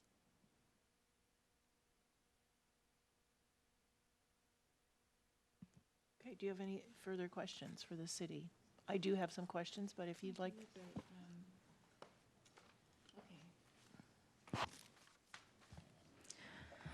All right, so your comment was that there is no environmental impact if there's mitigation. And I'm not finding Exhibit 137, so maybe I have it and didn't bring it with in my stack today. But you described that as a list, or maybe there's a place you can direct me to where maybe it's right in front of my nose and I just don't see it. That is what I am referring to. It's actually in the record a few places, so you might have it with you in a different place. It's part of Exhibit 137, it's part of Exhibit 130, and it's part of Exhibit 150. Sorry Actually, for the redundancies. In the city's brief, it's hiding behind 112. I couldn't find there it we go. either.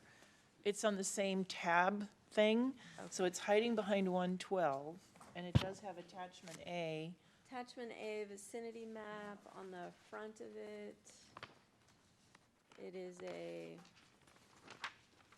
the second page says City of Sammamish Transportation Issue Paper.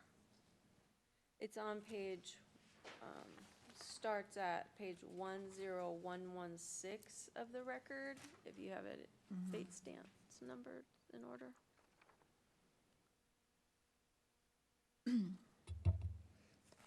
That's the transportation. I had the same question that Ms. Flug was, but I'll let you go ahead, Ms. Flug, to ask your question about that, 137.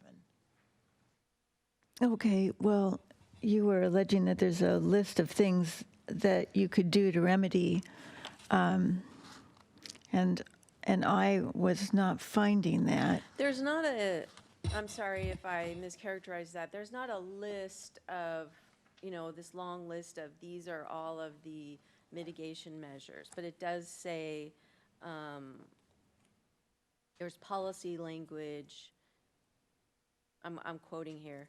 There's policy language in the proposed amendments to the transportation element designed to mitigate potential adverse environmental impacts. The Sammamish Municipal Code also includes regulations to control environmental impacts associated with transportation projects.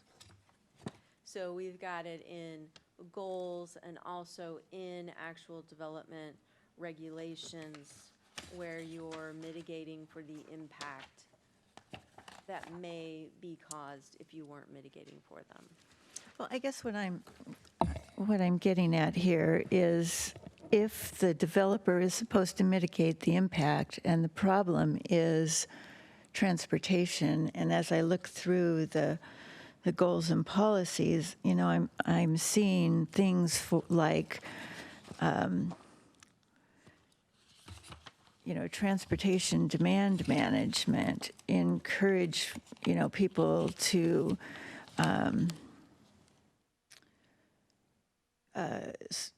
switch from driving to non-motorized vehicles, change the time of day they make trips, go HOV.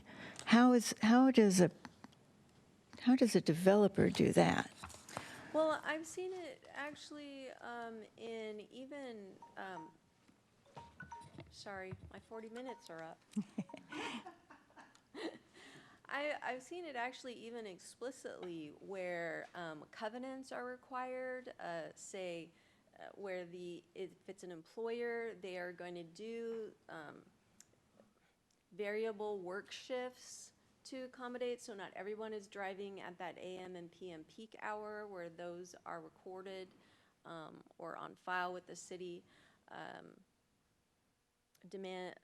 You could have, shuttle services that an employer provides. An employer, but you're talking about 62 single families, 300 apartments, for example, in the latest. Right. So how is, So I mean, the covenants say we lock your garage. You can't come out after 8 o'clock. Or what you said, I'll give you one example of the live-work spaces. The transportation manual allows you to, I think the phrase is capture trips. Because I live right here, I am not going to drive to the grocery store. I am not going to drive to get my bagel. You can assume in the manual that I am going to walk. And so you've got those types of situations where you capture trips and you don't have to show them. Well, you have to show your work, but they aren't counted against you. So that would be another example that a developer would do so that he could do his project, he or she. Okay, so as far as buildable lands, is suitable land actually available for development if the infrastructure is inadequate to support that development? So what I can say is that the city's comp plan does provide for the buildable lands that are necessary to meet its goal, and I believe we exceed that as well. Now, we would have to, just because one segment is deficient doesn't mean that that goal won't be met. Doesn't mean that there's not enough buildable lands. One doesn't equate to the other. Well, I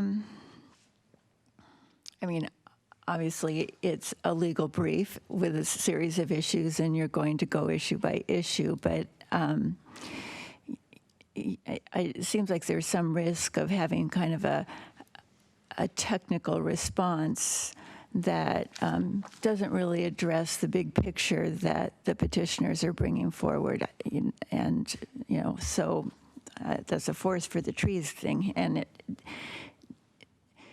doesn't it seem that the city has essentially adopted a methodology that creates level of service standards that are so bad that you can't really permit much development on the one hand, and then on the other hand say it's okay that the city has done this and doesn't have any plan or proposal to remedy what it is saying now is an existing infrastructure, deficit, right? So if you are at all these failing level of service standards, how then do you not have a transportation plan that addresses that? Mm-hmm. First, I would say there is only one failure that we're talking about here. It's on Sahali. And so there is not this is not a widespread phenomena throughout the city where we have failures everywhere, and so no development is getting Well, yeah, but this is a bedroom community. Right. And that's one of two ways off the plateau for where most people are commuting towards work. Mm-hmm. So, and you're not going to be developing on Sahali Way. So if the trips that you're generating from your additional residential capacity are going to have to go down Sahali Way, how does that become the new developer's responsibility? Or, how realistic is it that we're just going to have transportation demand management but not a roundabout, because that makes it worse. And we're going to have, a bunch of developers get together and come up with $53 million or whatever, 74, or it depends on which place you read, but. I think that is a process for the city council to go through. How do we work with this failure? How can we comply with GMA? And what I'm saying is, city council has to be allowed to go through that process and make those determinations. Is it going to put a project on its TIP? There is a TIP project in the TIP. Will it be allowed to be, will funds be appropriated so that we can put it in the concurrency ordinance? That takes time. You get grant money. You hope there's no more initiatives so that there's grant money available. So council has to be allowed to go through that process. I'm not saying a developer should pay $54 million so that they can, put in a single-family home or even, 30 apartment buildings. But we have to be able to go through that menu. And while I understand you saying that, there is a big picture here. There is. But we have to work within the facts that we have here in Sammamish. And we have the one failure and certificates that have been granted since that concurrency ordinance has been on the books. And the fact that we're only dealing with an appeal of the concurrency ordinance, and it has limited function, very important function, but it does not do everything. It is not the answer to all problems, even all traffic problems. Okay. I have a follow-up question on the SEPA issue. I found 137. 137 is a map, attachment A. Is this the city's SEPA document to address the challenged ordinance? Is this your addendum? Because No. so it's the transportation issue paper, which applies to what? The comp plan language or the ordinance? It's pretty generic. This is, right. Yeah. Right. So I'll just explain. The addendum itself is at Exhibit 130. Right. Okay. And it starts on page 09946. So that is the SEPA official explaining what he looked at for the transportation concurrency and LOS for the comprehensive plan and the code amendments. So I'll point out that while the comp plan was adopted in September of 2018, and then there were interim code amendments in November of 2018, and then those same were adopted as permanent regulations in May of 2019. They were all going on at the same time. This analysis was going on at the same time. Public hearings were considering both and the concepts in both. So this addendum was done for the comprehensive plan and the code amendments. And that's one place it's at is Exhibit 130. 130. And so why doesn't the SEPA analysis that you did for the comp plan, I guess this may be a question for Gerend, but apply to the development regulation, because you are allowed to do an addendum under 197.11.604. Yeah. What, is there any slight difference that you did an analysis for the development regulation as compared to the comp plan? Is there anything in 130 that says, oh, now we're using VC standards and this is how the impact is going to change from what we did in the comp plan? Yes. In 130? the changes, I'll point out, so on the first page of Exhibit 130, there's, the SEPA official says, now the project description has been revised to include additional level of service performance measures for road segments. What page, are you on the very first page? I am, 9946? yes, and it's shown as, it says Q11, Section A, Okay. kind of in the middle of the page. So the addendum was specifically done because the comprehensive plan said, we're going to add road segment ratios. And so that's why the addendum was done. And the checklist was also revised to show that new information. And where is that new information in the checklist? I'll give you a chance to look through your paper.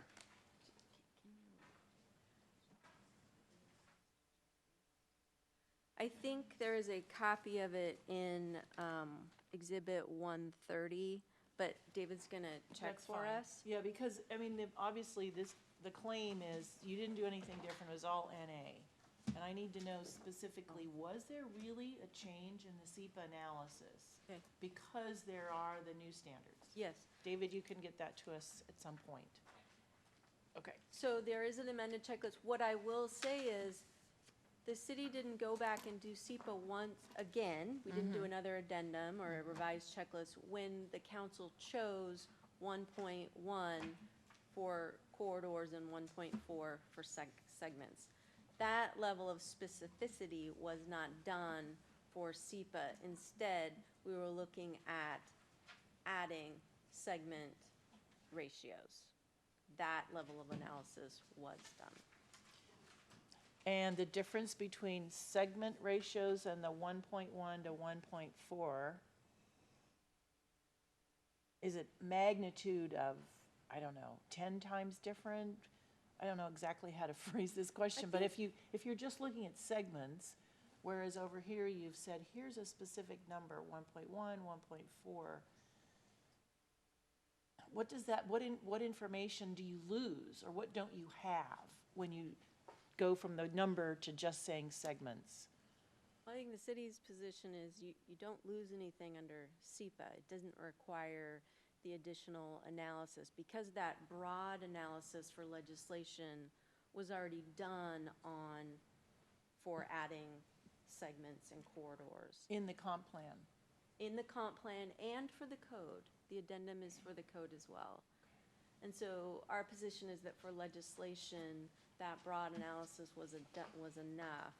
And we looked at what the mitigation would be. And so that specific analysis of 1.1 versus 1.2 Right. was not necessary under Okay, SEPA. I'll ask that question of Yes. petitioners also to show what's the magnitude of difference that was missed that could somehow be a violation.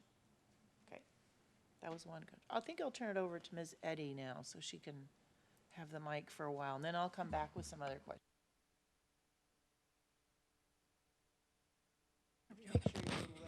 Yeah, my little light's on. So I have a couple of questions. You talk a lot about the limited scope of the concurrency ordinance. It's limited utility. We're down, we're pretty far down in terms of council actions. So when would it be, and I know some of these are conjectural questions, when would it be appropriate to evaluate the impact that this ordinance has on the ability of the city to meet and implement the remainder of its comprehensive plan? What you seem to be saying is, by kind of isolating this ordinance as being, so far down in the weeds, so when would we look at its impact on implementation of land use and capital facilities in particular? Well, I think any time the city does an update of its comprehensive plan, Which is when?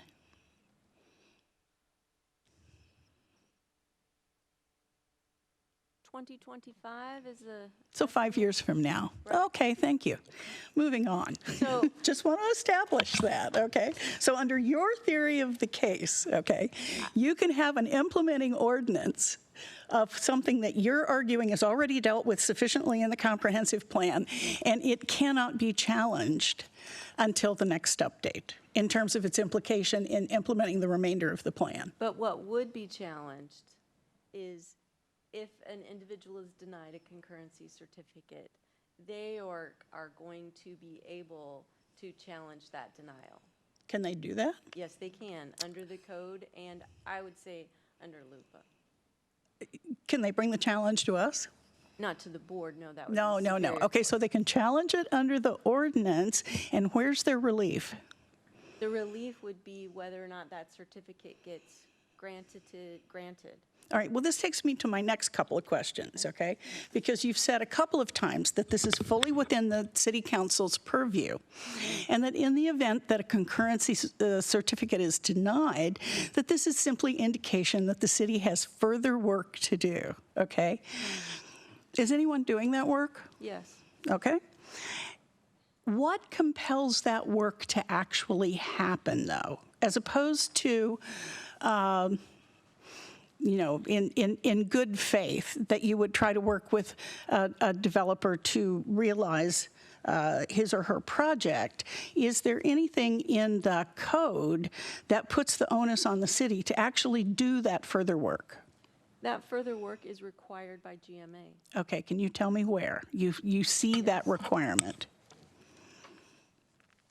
Let me Okay. take a minute where I have it. Because, In a whack. oh, it's a whack, okay. In a whack.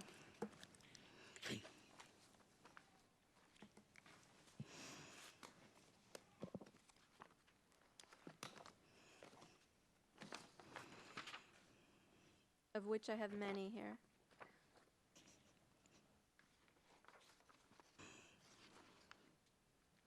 Okay, WAC 365, 196, 840, subsection 6. Oh, A6. Oh, sorry. You know how they do that to you. A, B, C, D, E, F.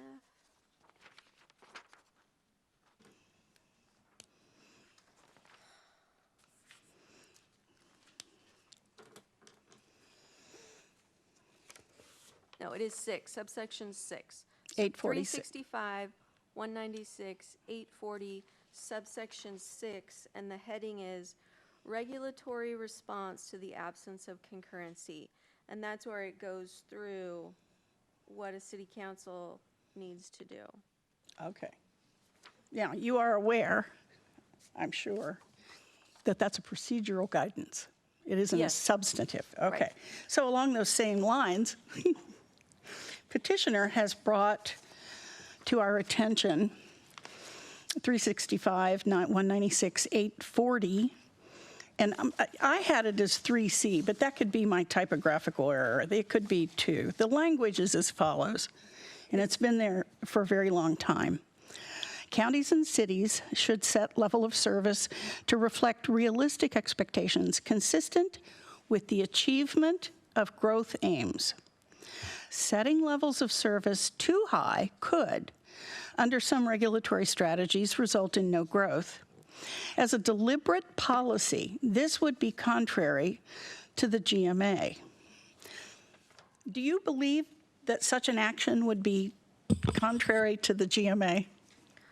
Well, by reading that sentence, that action would be contrary to GMA, but you have concurrency certificates in front of you that show you that is not the case here. What's not the case? Growth has not been stopped in Sammamish. Okay, so, no, here's the, okay, but the language is achievement of growth aims. Okay, and I know we're talking conceptually and in a, as I think you mentioned, Kim, in a setting in which there's all kinds of dials that we play with to make sure that all of these things work together.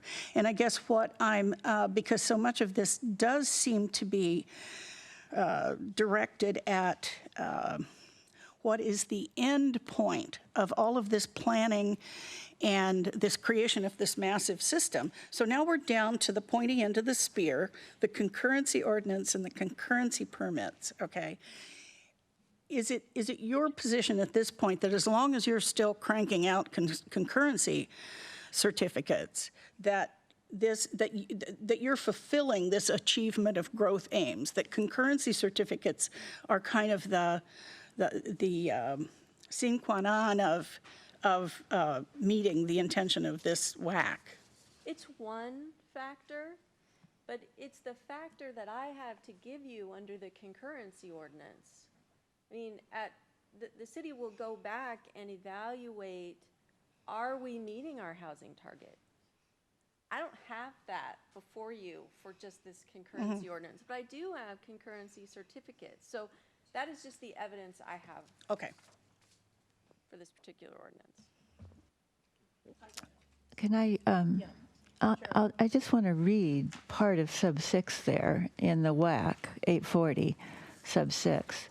To the extent that any jurisdiction uses denial of development as its regulatory response to the absence of concurrency, consideration should be given to defining this as an emergency for the purposes of the ability to amend or revise the comprehensive plan. That's also part of the WAC. That's sub 6. That was, yeah. We haven't denied anyone concurrency.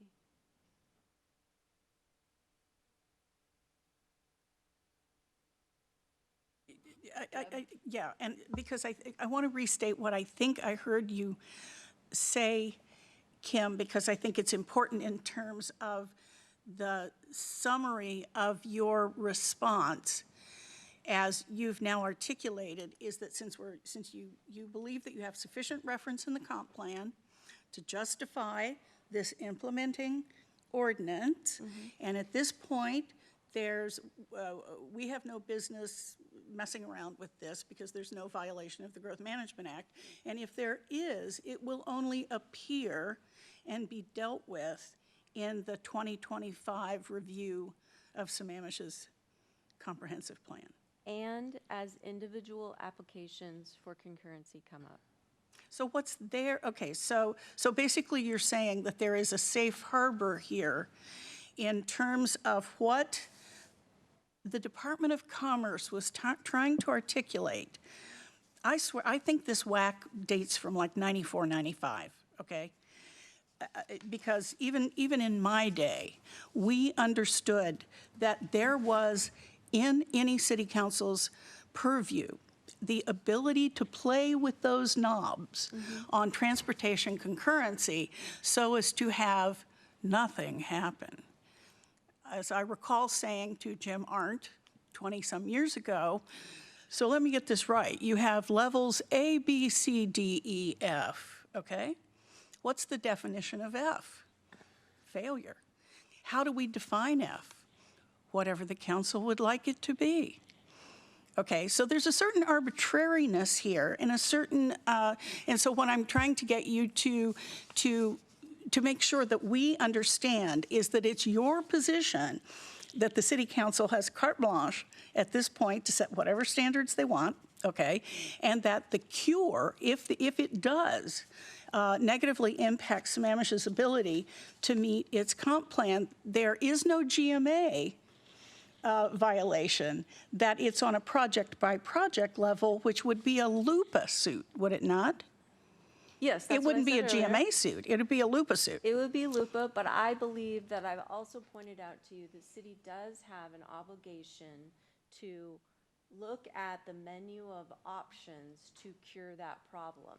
And we've all talked, there's the tip option, there's the Right. management option, there are a lot of options. Is there and- any way to ensure that the city, I mean, basically, yes, what you're describing is what a responsible city council would do.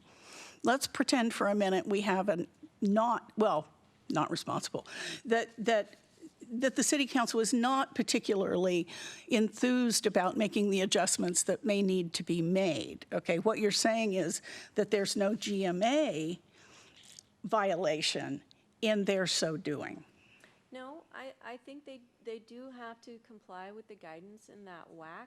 I will tell you, I have not spent a lot of time figuring out what type of lawsuit I would bring under the GMA against a city to impose that guidance, but I think that would be the route that would be taken. Have I figured that out myself? No. Okay, thank you. Yeah, that's clearly what we're asking, and I'm trying to envision the failure to act challenge that you would be suggesting might somehow be successful. But I think you have to consider, well, what is in front of you today? I mean, what has the city council done today? It's adopted a concurrency ordinance under which certificates are being issued.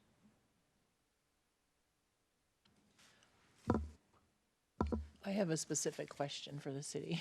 And we do have the answer to your earlier Quick, question. thank you.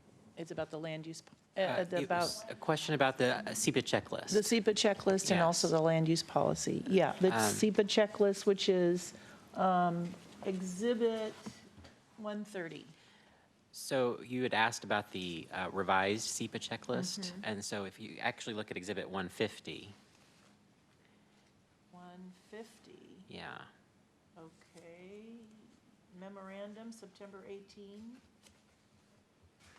I think that's one. No, 140, that's Nina, 150. that's the one attached to the city's brief. Yeah, here we go. 130 was the version attached to Here we the go. petitioner's brief. So I think they're the same, they may well be the same document, Here we go. but they've attached them with different numbers. I've got it. you've got it? Okay, 150. yes, 150. And there's some references, I think it's page, just for example, 17773, page 3 of 19 of the native exhibit. Yeah. Refers to the proposed element revises the city's concurrency and level of service standards to include measure the performance of key road segments. Just indicating some of the scope of the update to this checklist. So the bigger picture question is, this is the checklist that was submitted with the ordinance, and it included the red language in the box on 17773 as the analysis. Is that? No, the checklist has multiple locations where it shows changes that were made to add in the segment LOS. And then the issue paper was also revised to do the same. And the issue paper is attached to that, or Then it's attached to yeah, that it's at the back of that exhibit. Okay. I'll look at that again. Thank you. I did have a couple of other questions for the city. So when I talked about the timeline earlier, that in August, the council met after the town center certification was denied, and they changed the tip and took the 244 and Sahali avenues out. So by doing that, from one of the briefs, the cure was removed. And that, from the bigger picture, I understand that was a $54 million cure that was in the budget, in the capital budget. And as Deb was saying earlier, so then what happens now that that's not available to the city, that money is not available because it's not in the plan, in the tip anymore? Going back to Deb's argument, what is the city doing then to accommodate further growth? Whether or not it's town center or the density that's required, how are you going to deal with that? Okay, I just need Yeah. to Yeah. clarify a fact.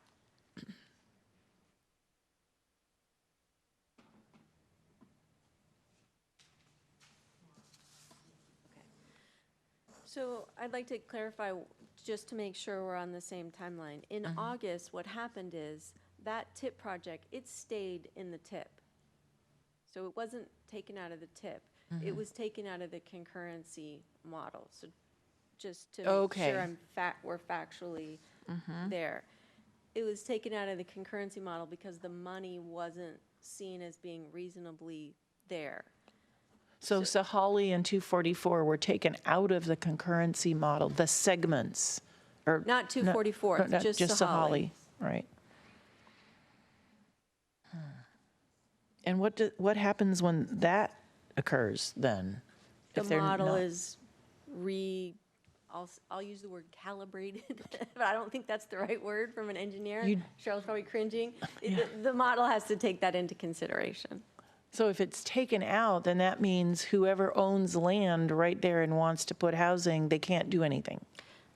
No, I don't Basically. think so. I would ask the board, the model is very complicated. And to just say, well, because you're close to Sahali, you're not going to be able to develop is too simplistic. And I don't pretend to be a traffic engineer that understands it completely. So many papers, sorry. But what I found helpful in describing everything that goes into the model is in Exhibit 180, where staff was answering this question for the city council. And this starts on page 18244 of the record.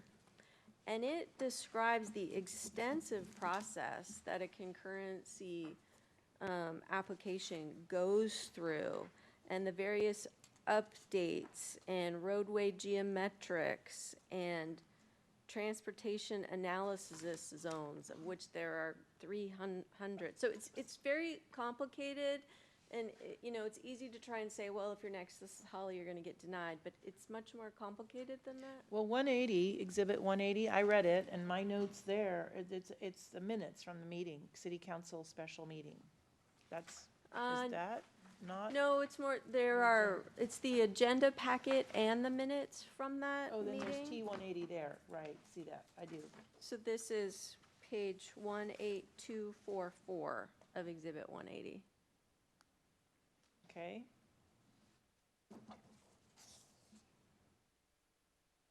Four, six, hold on one second. Got it. What are the steps to conducting a concurrency test? That's the section. Yes, so what that showed me is really how detailed the model is and complicated. And so when that Sahali project came out, there is a response in the model to taking that out. And then council has to continue to work on that. If you read, we gave the board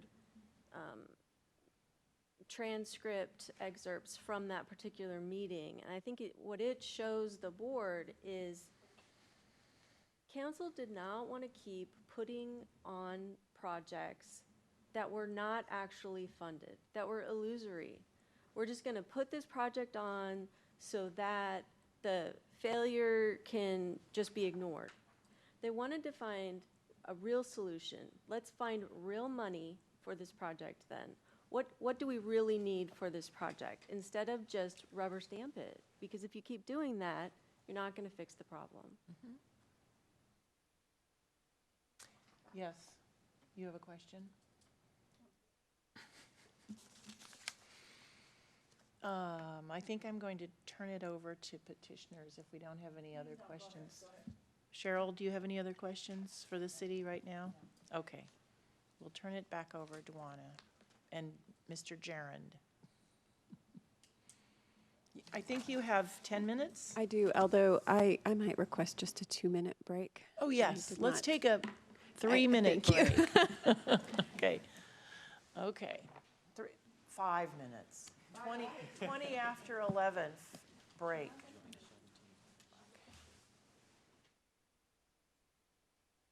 A chance to make one phone call.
Dwana, and then we'll start.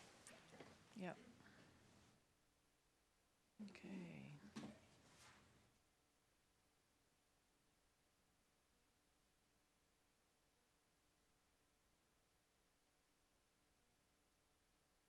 Okay.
Okay, we're back. It's 20 after.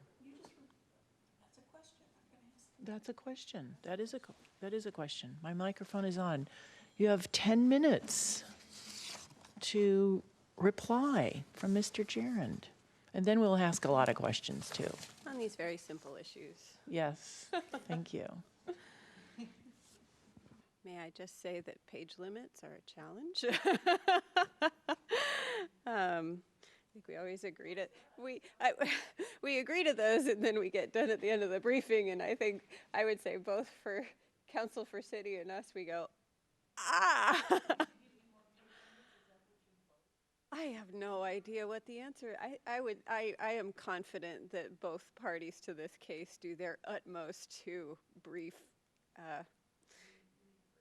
succinctly, and then, you know, sometimes fail miserably because of that. Okay, let me transition to my reply, if I might ask that my 10 minutes start now. So a little bit of that under the belt. The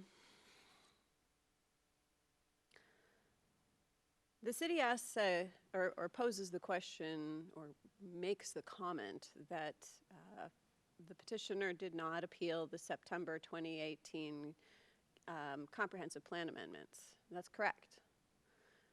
That's because petitioner is not challenging those comprehensive plan amendments. If this board agrees and says, okay, you know what, we're going to send back the work that was done in May, and that 2018 comp plan amendments set of work stands, city, if you want to do anything different for your concurrency system, you've got to go through your comprehensive planning process. You didn't do it, you've got to do it now.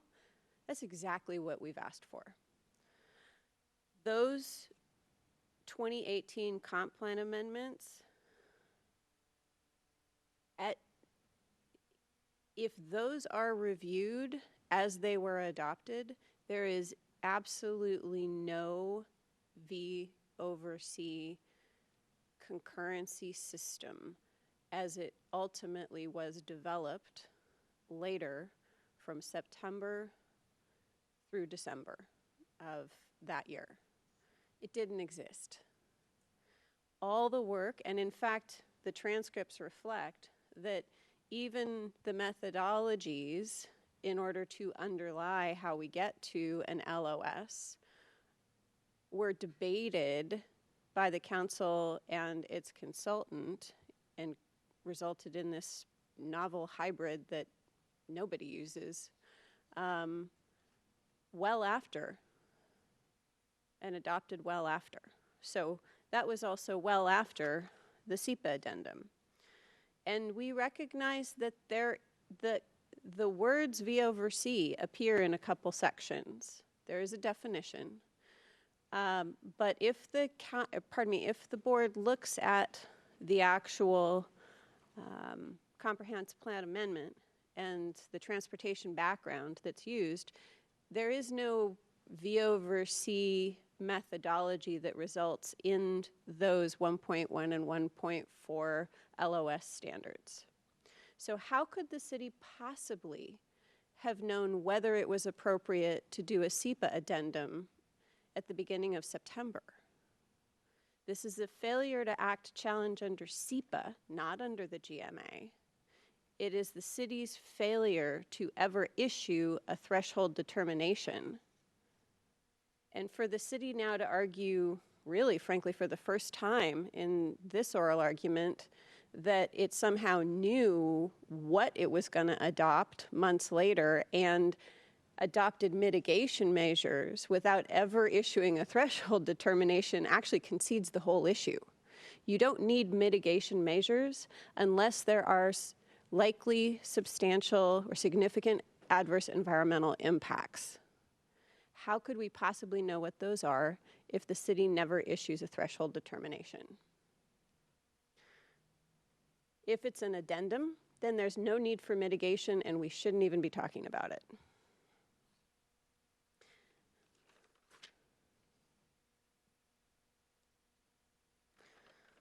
I would also like to note that because there is no threshold determination,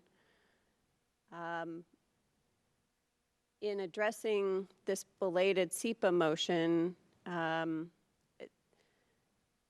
there's no way to even get into standing because we have no idea of what the impacts are that could affect my client. We've got to do the work first before anybody can argue as to whether the work and the mitigation is appropriate. That still needs to happen. The question was posed more than once by this board to the city. Where in the record did the city review consistency with its land use policies? I would supplement that question to say, where did the city ever talk about its GMA duties or the GMA planning goals? You never got an answer to that because it doesn't exist. That work was never done. The board is also asked, how realistic is the ability to address these failures that were deliberately adopted as part of under this LOS that was set? The answer is also, that is in the record. Pie in the sky. That's what the city's staff told the Planning Commission, actually, in the record. What are the chances of this isolated fix, the only fix to this Sahali segment being additional lanes now, because the other ways to fix it aren't allowed, as talked about in the record? That $54 million fix, there's no plan for that.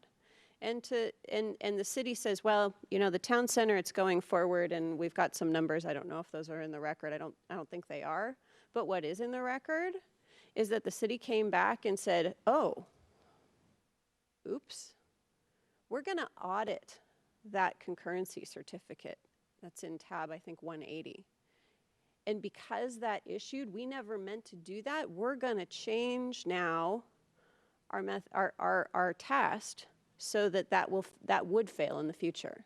If these are not deliberate actions to stall or stop growth, I can't give you a more clear record than that. It doesn't exist for a council to come in and say, we don't want to comply with our duty to foster and support urban growth. Nobody's ever going to say that. I'll never bring that case to you. But as my client corrected me, in 20 years, this city has spent almost half of it either under moratorium or in this type of scenario that creates a moratorium. And there is nothing about 3670A390 that says you have to have an ordinance in effect or that you have to shut down even the development of existing lots. A moratorium is not that. A moratorium is the suspension of activity that otherwise can legally continue under the GMA. And so, can we do that? only if the city has strategies in place in the comprehensive plan to address these issues. Maybe those exist. I don't know. But because, as Ms. Pratt argued herself, the city hasn't yet done that work, then the only answer with that admission is that this matter has to go back to the city council, we believe under invalidity, but even as a remand, to do that work as part of the comprehensive planning process. That, I believe, answers the question that we're all struggling with also of, wait a minute, how can the solution be that the burden is on a single developer to appeal their concurrency certificate under LUPA, when of course we know perfectly well that the first thing we'll see in that situation is a motion to dismiss because you never filed a GMHB appeal of the ordinance 2 years ago.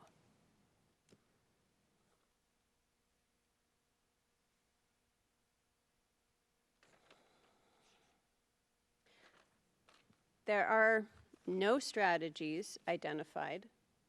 And again, going back finally to this checklist discussion, the addendum is based on no substantive analysis whatsoever. There's a two-line sentence that simply says the proposed element, that being what they adopted in September, which we're not challenging, revises the city's concurrency and level of service standards to include the performance of key road segments. And it did that. And we didn't challenge that. That has nothing to do with the entire V over C methodology that it then came in and adopted and put into place those new 1.1 and 1.4 LOS standards. I finally would like to ask the board to look very closely at the analysis provided by transportation engineers under tabs 84, 174, and 188. To the best of my research, I've never seen any material that refutes these analyses. And I think that betrays the rationality or the argument that this system is rational and therefore falls within the city's discretion.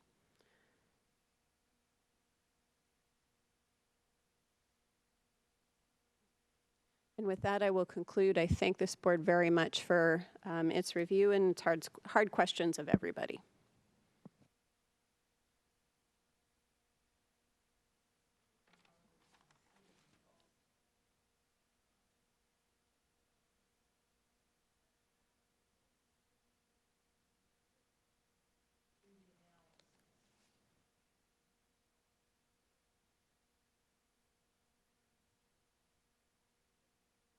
City to take the velocity and capacity methodology and analyze it citywide in context of all of their comp plan policies, land use, transportation.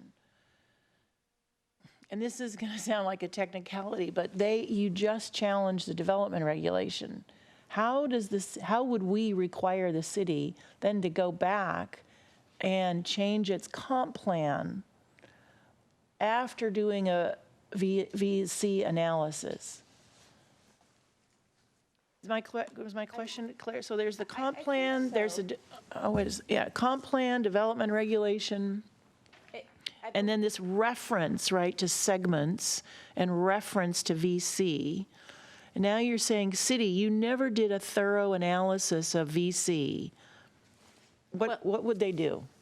I think we're going back to 3670A 130 1D, and as well 070. And really, this is what Dean was getting, Mr. Williams was getting to in his comments on issue 4. Is That's the crux of this. it very much is a crux of this. Is just because adopting a concurrency system through a development regulation, the GMA does not excuse that then from the work that needs to be done to review consistency with the comprehensive plan. We believe the work that was done should have been part of the comprehensive plan. Even if you disagree with me on that, there still has to be the review done by the council, which it did not do, it's not in the record, of how all of this system works and affects the rest of the policies that it has put in place. And that does also go back to this question of the language we cited to about as a deliberate policy under 840, concurrency cannot be used to stop growth, and that talks about growth aims.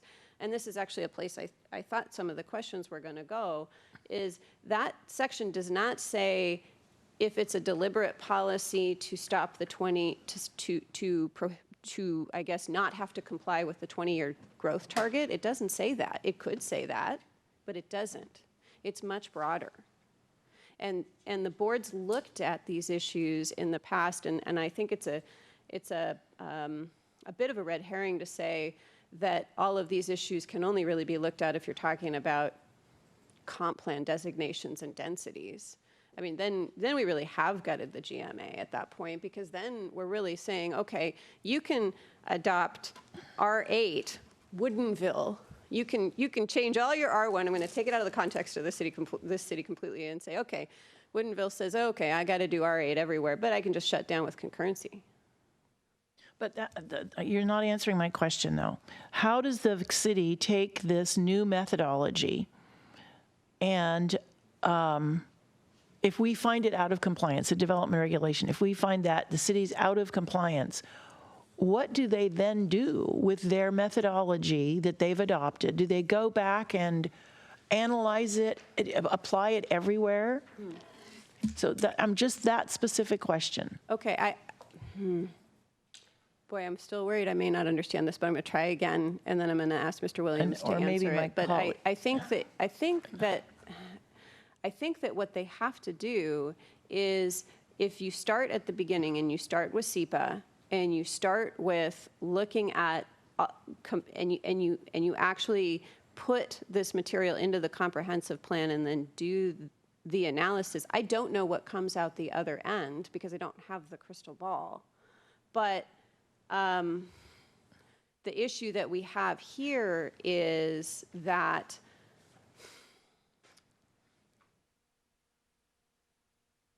the city's position is we don't have to do that planning now. We can adopt something to a development as a development regulation, and then sort of backpaddle the planning kind of laissez-faire through our TIPs as the years go by, and no one can ever challenge that.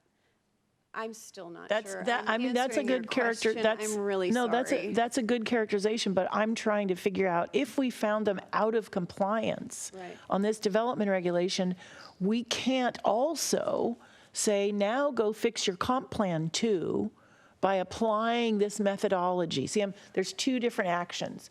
Development regulation, comp plan. We're only dealing with the development regulation and the lack of the methodology. But if you're saying you got to go back and do it all, how do we get there? Mr. Williams? I'm looking to GMA 130, the amendment revision to development, the amendment. Wait. Amendment, what? Wait, say that again? GMA section 131D. 1D, Any amendment or revision to a development regulation shall be consistent with and implement the comprehensive plan. So if you invalidate or remand this ordinance, the city's going to have to go back and look at all of their goals and policies. But for instance, land use policy 7.4, integrate land use characteristics such as densities and key destinations with planning for road connections and connectivity between neighborhoods. The city council needs to ask themselves whether these concurrency standards are considering densities and key destinations. Are we preventing development from getting to where it needs to be according to the rest of our comprehensive plan. So you're saying the 130 violation, because it isn't making the connection, but it is not making the connection between the development regulation and the comp plan? Yes, that's the substance of our issue 5. Right. But we keep talking, issue 4 plays into it a lot. Okay. That helps. Ms. Eddy? You're good. Ms. Flug? You think?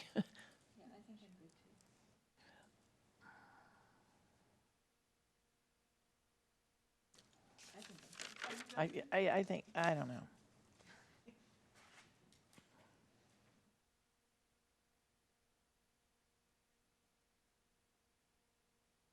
Let me see, let me check my questions. Hold on.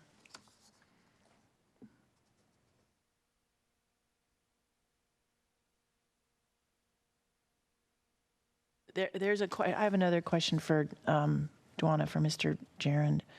This is the concept about not analyzing it enough, that in your brief on page 32, that the city just never analyzed the velocity and capacity enough. Where do we find in the GMA the definition of enough? You know, what's the qualitative and quantitative definition in the GMA that says, city, you didn't do it enough? Because even if we do that process of, okay, now go look at your development, now look at the complex, when does the city know that it's done the right thing enough? Well, some of the ways it knows how to, one example of the way it knows how to do that is when it can say it does not preclude achievement of any other plan provision, for example. When is it done enough? When it has identified the strategies for addressing these systemic failures that it creates by setting level of service standards. And again, it didn't ever have to set these standards. This is the city's choice that brings us here. So it's really, when the city can say it has identified strategies and it has met the GMA requirements. What it defines as GMA standards, because it does have the discretion to do that. I absolutely acknowledge that the city has the discretion both in its planning and its concurrency modeling. And again, a big chunk of our issue in terms of the city's discretion arguments is addressed in our issues 5 and 6 and the tabs I've pointed out by the engineers. But again, I keep coming back to the same comment, which I'm sort of beating a dead horse here, which is that, well, you, Ms. Carter, are telling me that you want to make sure there's a qualitative element to that. I would posit to you as well that both the GMA statutory language we pointed out and the case law that we've pointed out says it's more than that, that there is, that you said quantitative, and I'm saying there is a qualitative element that was failed here. If we had a record that was quite different, I may not be able to make that case. But here, it was the haphazard nature of this, and the mere passage of time between imposing a moratorium in 2017 and getting to a permanent development regulation in 2019 that shuts it down, that passage of time alone doesn't automatically demonstrate compliance with the GMA. Mm-hmm. Thank you. I had a question, last question for the city. We were talking earlier about the WAC that says, now you're going to try to fix this problem that you've identified. You're going to go find money, you're going to work on transportation demand management. Does the city have a work plan now to do that on this particular problem? Because you know that this segment failed. And you know that you have to accommodate density somehow, somewhere. Yeah, yeah. Well, Ms. Eddy, no more further questions? Or Oh, yes, I did. It Ms. took me a Wu? minute to remember what it was. Okay. Earlier, when we talked about, and this is kind of technical, but it's just coming back around to something that we talked about previously, and you pointed out, Kim, that those the formulas by which any project is assessed and approved are pretty complicated. Okay. Right at the beginning, and I think we were talking about the motion to supplement, and I did go back through it, but there were some numbers thrown around that I want to make sure that we have in appropriate context. There were, and this is what I heard you say, so tell me if I think I missed one. 62 single-family concurrency certificates. Just a second, I have that on a very small Post-it note. Okay. Oh, go okay, ahead. on a Post-it note, okay. 62 single families, 300 apartments, Yes, 82,000 square feet of commercial. yes. Was there another one? 57 townhomes, 12 of which are live-work. 57, Townhomes, okay. Did any of them have implications for this notorious Sahali Way yes, intersection? yes. Okay, and so were there conditions placed on these concurrency, on these certificates, or is there any implication, do you see what I mean, on the project that you're trying to fix? By definition, what you see in the concurrency ordinance is that the concurrency certificate can only be applied to these exact uses. So if you're going to change your 82,000 commercial square feet, any part of that, you no longer have that concurrency No, I got that part. I got Okay. that part. What I'm asking is, when these projects went through the concurrency analysis, did any of them create pressure or require accommodation? This one segment that Petitioner has pointed out is particularly problematic in this Sahali Way intersection. So I'm simply asking if any of these had implications on that particular intersection. Yes. Okay, and they were accommodated by, are the developers putting money into the pot for that $54 million project? There was memos from that applicant's transportation engineer that explained how they were minimizing the trips. I don't know how much you want to get into this. since Well, no, not in the record. the problem is that if we are, It's not in the record. it's not in the record. It's not in the record. Okay. So my point is that it's difficult to take this assertion without understanding. I mean, it looks good. It's like, yeah, we did X, Y, and Z. But if we don't know the implications on the transportation system and the implementation of your concurrency ordinance or realizing your comp plan, I guess what I'm saying is that these numbers don't really give us much. That's I have all I Not can in the show record. you is the certificates were issued. okay. Thank you. I'd like to address that question if I may. Yes, Mr. Williams? So those concurrency certificates were only possible because the city took further action after enacting this ordinance, and that's the July tip. And once those concurrency certificates were issued, they had this emergency meeting where they decided to audit those concurrency certificates and ultimately removed Sahali Way from the concurrency system. Now that July tip, I think, is the good faith action that Board Member Eddy was referring to when asking where in the GMA does it require the city to do this? And if they don't, where is our remedy to force them to do something like that? And what we see is that they took that good faith step in July, and then they took it away. And I think this is demonstrated clearly in tab 15. As my colleague Duana knows better than I, No action it's not a justiciable action really under the GMA. So if the work wasn't done such that further actions weren't necessary, then the work wasn't done appropriately under the GMA. If that makes sense. Thank you very much. Now I'm confused. So Oh, you're done. that Cheryl, go ahead. that's Exhibit 180 at 18247. That you're talking about That's the August 20th, 2019 Yeah. meeting the August 20. agenda and minutes, I believe. Agenda and minutes. What is the July tip action?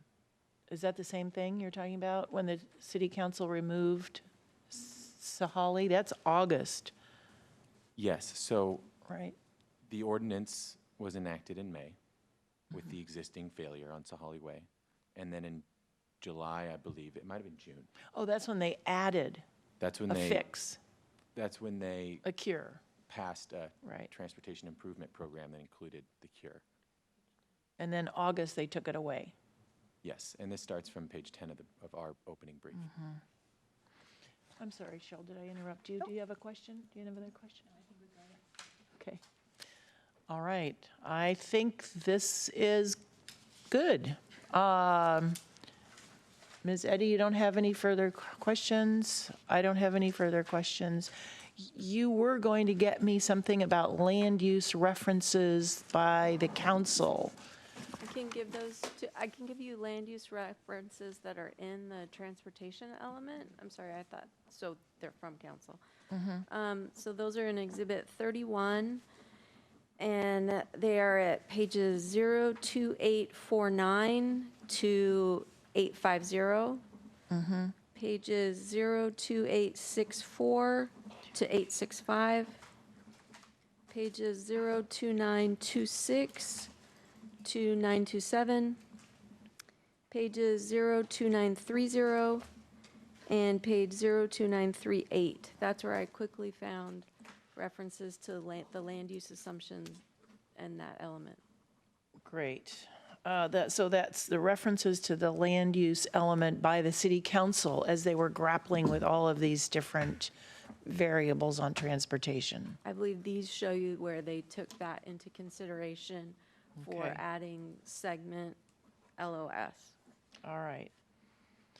Very good. Well, with that, we will close the hearing, and I can't remember when the FDO is due, but we have our 180 days. I can quickly find it in our pre-hearing order. I think it's April 20th. April 20th. Thank you.